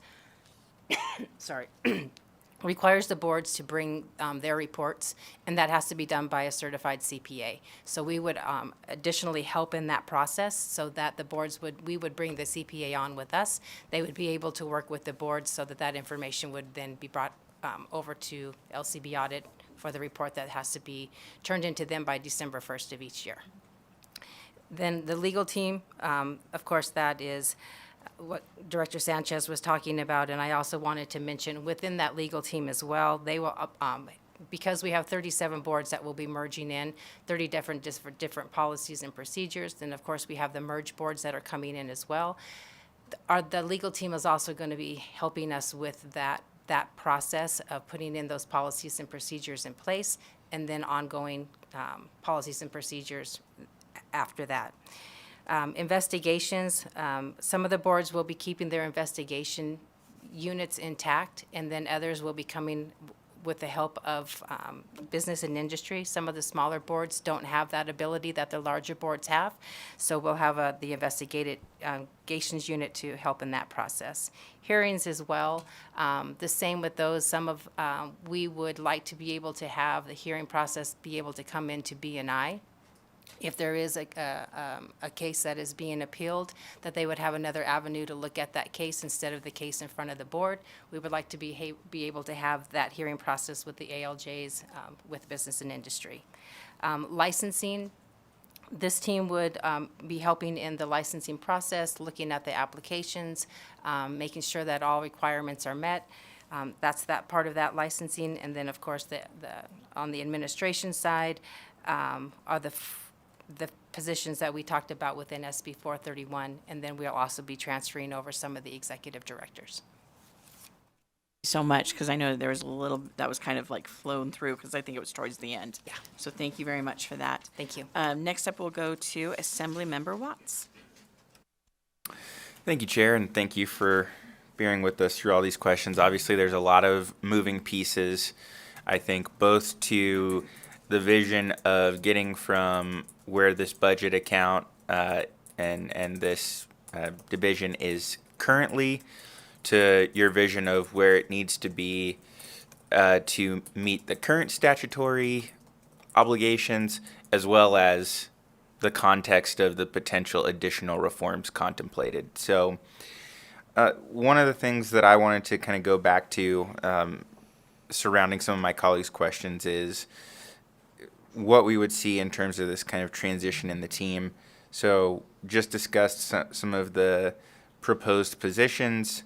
Definitely have heard that there will be some downsizing and plans to try and offer those folks other state roles. And you did mention total board staffing is around 300 or so positions right now. I think according to some of the numbers that we pulled together, about 247 full-time positions are classified within administrative and regulatory roles in boards and commissions. So when we see that there's 55 positions proposed in what you've brought forward to implement SB 78, and that's about 22% of what exists currently. So can you just tell us how you, I think there's pretty universal recognition that there's opportunities for efficiency there, but that's a pretty significant shift. So can you provide us some additional context on how you determine that a move down from 247 positions to 55 is adequate to meet the administrative role for these boards? Chris Sanchez for the record, and thank you for that question, Assemblymember Watts. So we're not looking to take on all of the responsibilities of the occupational licensing boards. So the answer is they will still retain staff. I mean, our contractors board, for instance, has 48 staff. So we're not going to take on all the contractors board staff. That doesn't make any sense. What we're trying to do is get at, that better efficiency. So where we can consolidate and aggregate and get rid of redundancy, we will, and we'll provide that back-end support with that 55 staff. But the boards are still going to need their own staff for some of the functions that they do. What we envision is that staff will be very directly tied into their hearing cases, protecting their patients or their constituents, and making sure that there's no nefarious actors that are licensed. And they'll be able to focus solely on that, and that staff will be to carry out those things. And we will take on all the back-end administrative functions so that they don't have to worry about that anymore, and they can just do that. The massage board, for instance, works on anti-trafficking, and they will be able to do that in earnest with more additional support. So we're not trying to take on all those responsibilities. It wouldn't, frankly, that wouldn't work. Thank you for that. And then I see that there's 10 executive director positions proposed. Can you explain how you arrived at that number and how you determined that? Nikki Haig for the record. So in looking at that number, we, in consolidating the boards and merging the boards together, originally there's 37 boards that we currently have. There's really 34 executive directors. 3 of those boards are actually advisory bodies to the 34. So there's really 34 in that number. We plan on reducing that to 18. Some of those 18 are still smaller boards, so some of the larger boards that would be stay intact would still have those executive directors, but some of the smaller boards would still be able to merge those responsibilities together. Thank you. So just to be clear, essentially, the larger boards, merged boards would have a dedicated executive director. Some of these smaller entities would essentially have a shared director. Nikki Haig for the record, that is correct. Okay, thank you for that. And then I think the last question is, so kind of based on my first question, I think it's, there's going to be certain positions and roles that are going to be kept. There's going to be other efficiencies that can be found. Do you have any estimate of what the number of positions that would be eliminated or consolidated under your current vision for SB 78? What efficiencies we'd recognize there? Chris Sanchez for the record, thank you for that question. This kind of gets back to what I was talking about earlier that Senator Taylor had asked, and that is that we have to do the analysis. That's one of the reasons why we are taking 2 years to do implementation, and we're not going to rush it. It's hard for me to give you a concrete answer and say it's going to be X, because we have to go in and do all that analysis of those boards to make sure that we're optimizing. And as we optimize, we'll be able to peg staff numbers to that. And one of the things that we can absolutely do is provide a quarterly report to the IFC as we go through that process to make sure that this body knows how that's progressing. But until I get in and do that work, and I don't, not to be repetitive, but I don't have staff to do that work now, I can't tell you with certainty it's going to be, 10 or 5 or whatever the number will be. Thank you. I appreciate that. And I'm assuming that the answer is pretty similar for other potential non-staff savings and efficiencies recognized through the reorganization. I see a head nod, so we'll avoid the need to go for a verbal answer there. And so, I appreciate that. And I appreciate the effort that's gone into this. I appreciate the vision for bringing forward a comprehensive reform and doing a kind of wholesale transition. I think one of the issues I have as a member of the Budget Committee is trying to understand some of those things and what those actual impacts are going to be to positions. What are some of the efficiencies and savings that we're going to see, and then what happens with some of those. So while I respect the answer that you've provided, I want to note that is something that I'm struggling with, is trying to understand what some of those fiscal impacts are going to be on the front end as we're making both those policy and budgetary decisions. So I just wanted to put that out there and say that the more information or estimates that we have, I think the better we can make determinations both on the policy side as well as on the fiscal side. Chris Sanchez for the record, I really appreciate that. And we will provide all of the fiscal analysis that we've been able to do to this body for their consideration. And we will follow very shortly with that. The one thing that I need to say is that we are dealing with a very imperfect system at this point. And that is that we just don't have the P&Ls for all the boards. So we are basing what we have done on what we know, and we will true things up as we go. I wish I could provide that level of certainty that this body would like, but because we have 37 entities that are operating outside the fold, so to speak, with having never really to have to provide that level of detail to anybody, we're starting that now, so we'll have more ahead. Thank you, and thank you for those comments as well. Next up, Vice Chair Bacchus. Thank you so much, Madam Chair. I may have a couple questions, so I'll keep asking, though. I feel so bad. I know you want to probably move us along, so I'll try to be very efficient with my use of time. First, we see that there was a budget amendment that's going to address software licensing, maintenance contracts, expenses based on existing annual costs of the boards. And so with that, can you explain the various changes that would be reflected in the departments in that proposed amendment? I mean, it makes sense to me. It sounds like this is for the website, and then that would be a part of the cost allocation. I see you shaking your head. Is that accurate representation? Christian, just for the record, yes. Okay, you just made that really simple for me then. So I kind of want to go back to what my colleague was talking about, because looking at the executive directors, I know, and we keep using the contractors board, which happens to be the one board that I'm familiar with, just because as a lawyer, that's where I get the privilege to appear before and deal with like investigations, understand their ALR. And in their laws, there's a lot that pertains to the scope of their executive director. There's a lot of from disciplinary to applications. And so when I look at the organizational chart for SB 78 and the 10 executive directors, would that be an executive director that would be pulled in, not necessarily the person that holds that seat, but would that be one of the 10, or is that something you were like contemplating may just stay with the board?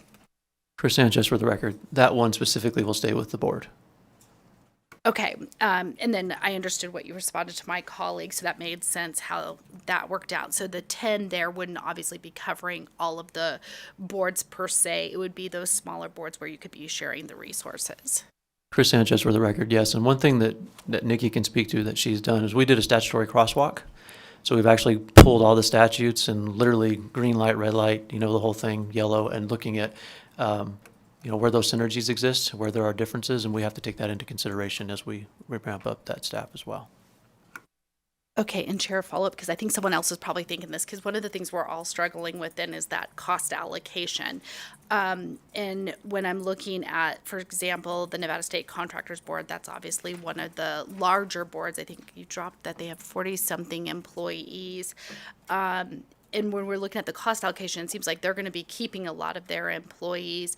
Is that something that is being taken into consideration when we're looking at the resources that would be leaned in upon for BNI? Chris Sanchez, for the record, absolutely. It's based on the services that we're providing to that entity. Thank you for that, Director. Okay, so now transitioning, I had another inquiry, if it's okay with the chair. And I don't want to be disrespectful at all. I'm just, obviously, and I'm so grateful for the explanation of the difference between SB 431 and SB 78, because I usually don't jump ahead and dive into those until they end up in my house, but I kind of try to get ahead of the game and take a look at it ahead of today's hearing. But why does the office wish to expand its authority over the additional boards, pulling in all the new boards, when it has not yet assumed kind of oversight of the boards that are now under its purview under SB 431 that we passed last session? Chris Sanchez, for the record. The boards are already under business and industry. This is our attempt to get to better efficiency. We own them, so to speak. And so as somebody in my role, I look at making sure that all of our agencies are effective, efficient, and operating well. I do that with my regulatory agencies, and right now I have 37 boards that are not doing the things I think that need to be done in a way that need to be done consistently across the fleet of boards. And so, they're there, and I've got to solve for how are we going to go in and do what we need to do to carry out 431. And as part of being able to do that, we need to reform that structure.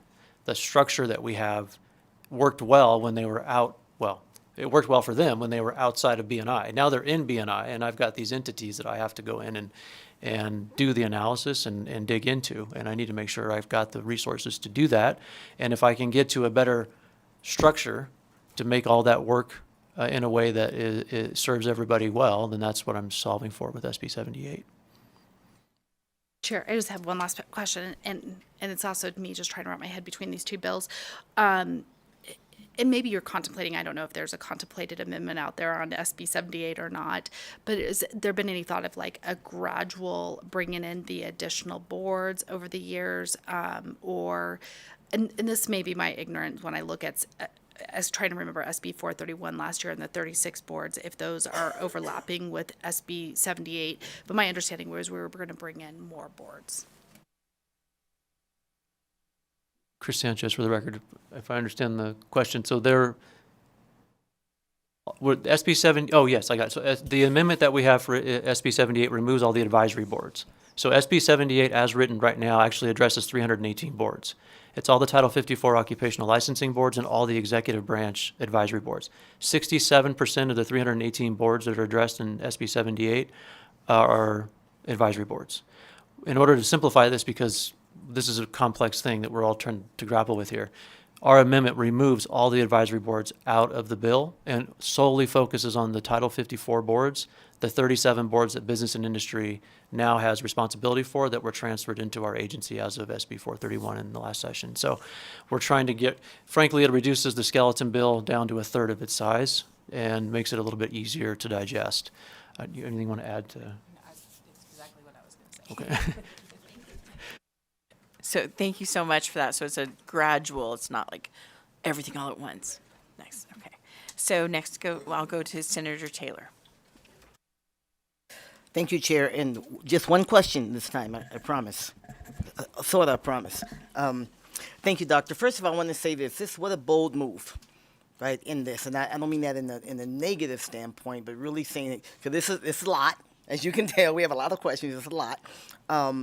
But I just want to commend you for a bold step, right, in this.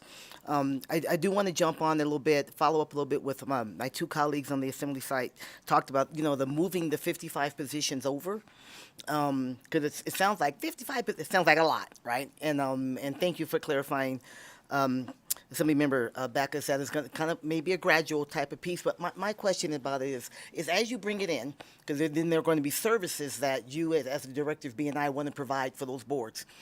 What process have you talked about making sure we're only doing, no one's duplicating efforts and so on. How were you able to analyze it? I know some boards have been a little more cooperative than others, right? We don't need names. So how were you able to really do a good analysis to make sure that you aren't duplicating efforts as you bring 55 positions over? Because that's a lot of work to bring in, but I know that's going to allow you to do more. Help me understand that. Yeah, thank you, Chris Sanchez, for the record. Thank you for that question. So we've done as best we can. We've gone in and done the analysis at the service level in terms of how many staff each board has and what those staff are doing, and so we've only been able to go so far with that because we have to be able to bring on more staff to be able to do a deep dive analysis.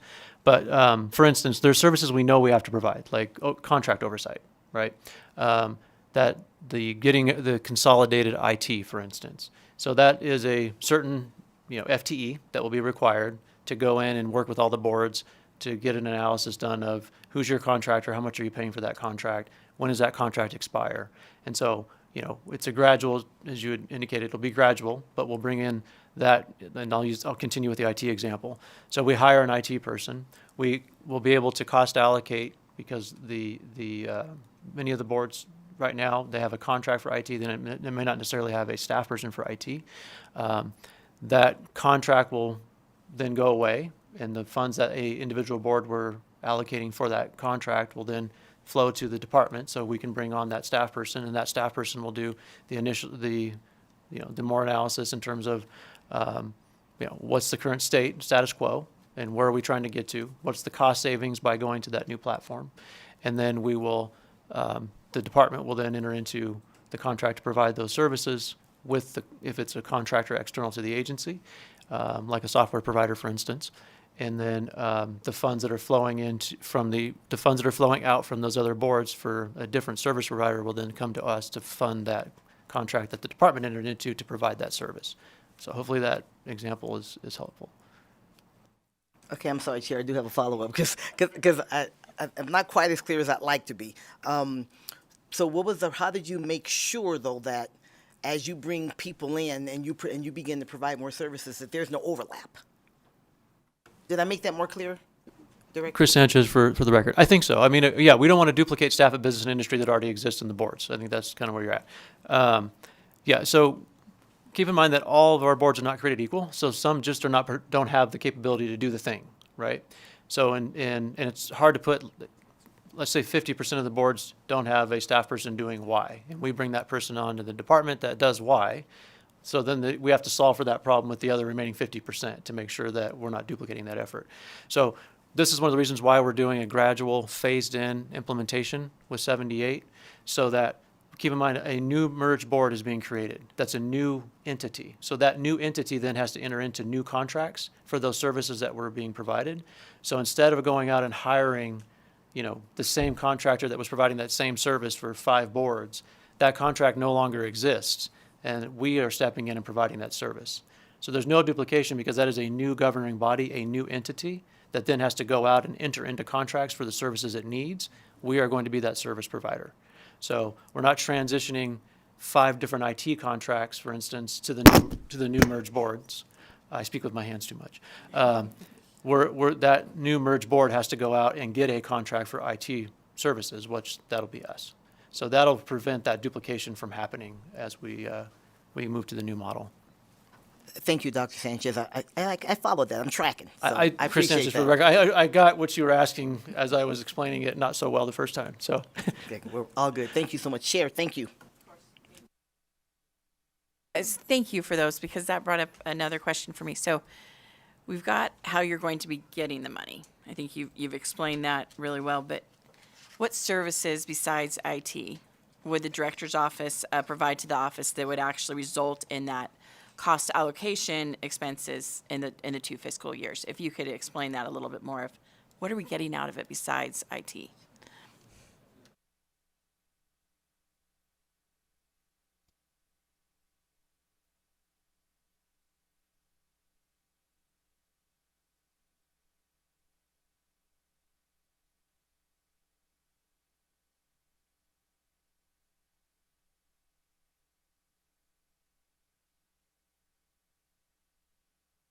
Sorry about that. Nikki Haig for the record. So the responsibilities of business and industry that we will be, once we're centralizing and bringing the boards in together, we will be handling the fiscal, the contracts, human resources, IT, investigations, centralized administration, audits, the appeal policy and procedures, legal representation, consumer protection, and efficacy and efficiency.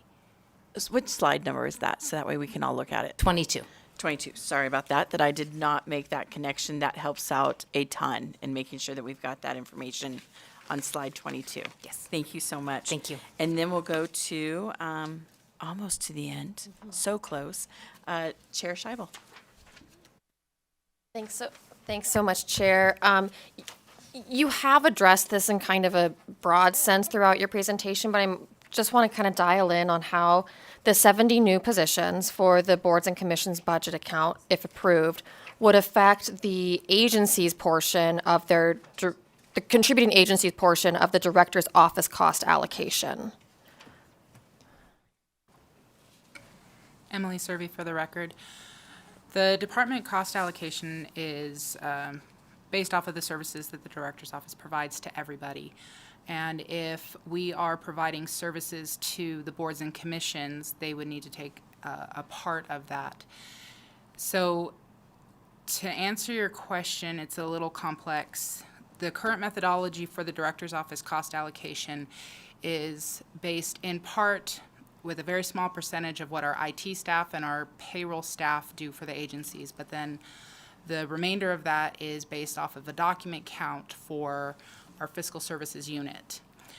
Because we do not have a way to get a document count for the boards and commissions, they would not be able to have their proportional share of that cost allocation accurately reflected. So we have put forward a proposal within the director's office budget to change the cost allocation methodology. Should that change take effect, we would be able to base our cost allocation off of an FTE split, which would then give the boards and commissions a more proportional share based on the services they would be receiving, which would offset the amount that the other agencies or divisions pay into the cost allocation. If we do not incorporate the boards and commissions in that way, essentially we would be providing services to them and the other agencies would be covering that cost of those services.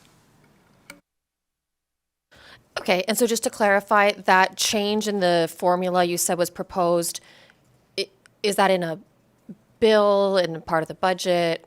Where is that proposal? That is a decision unit in budget account 4681 for the director's office. I can get the number for you and send that to you. Okay, that answers my question. And then my last question is if you could just please explain why the budget amendments from all the B&I contributing agencies were not submitted to reflect the impact of the recommended increase in cost allocation expenses for boards and commissions budget account.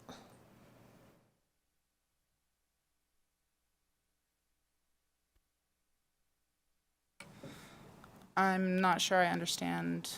So you're saying our other divisions needed to enter the budget amendments to offset that in the cost allocation? It looks like you are accounting for an increase in their in their contributions, but when they submitted their budgets, that contribution wasn't reflected in the budgets. Emily Servey for the record. The cost allocation is reflected based off of GO1, which does have a couple of the bridge positions that the director spoke of. So it does take into account boards and commissions' current FTE based on that methodology. And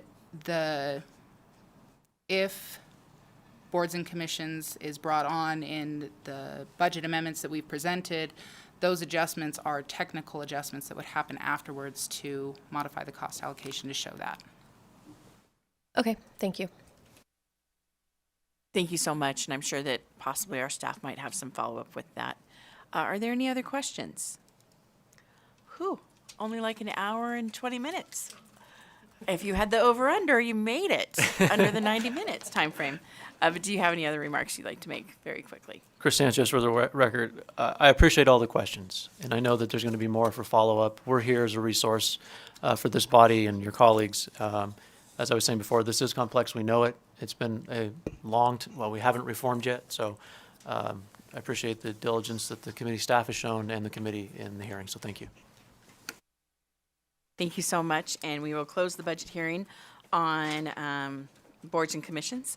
And now we will go to the last thing on our agenda, which is public comment. I'll now open up the time for public comment. As a reminder, each person has 2 minutes to provide testimony.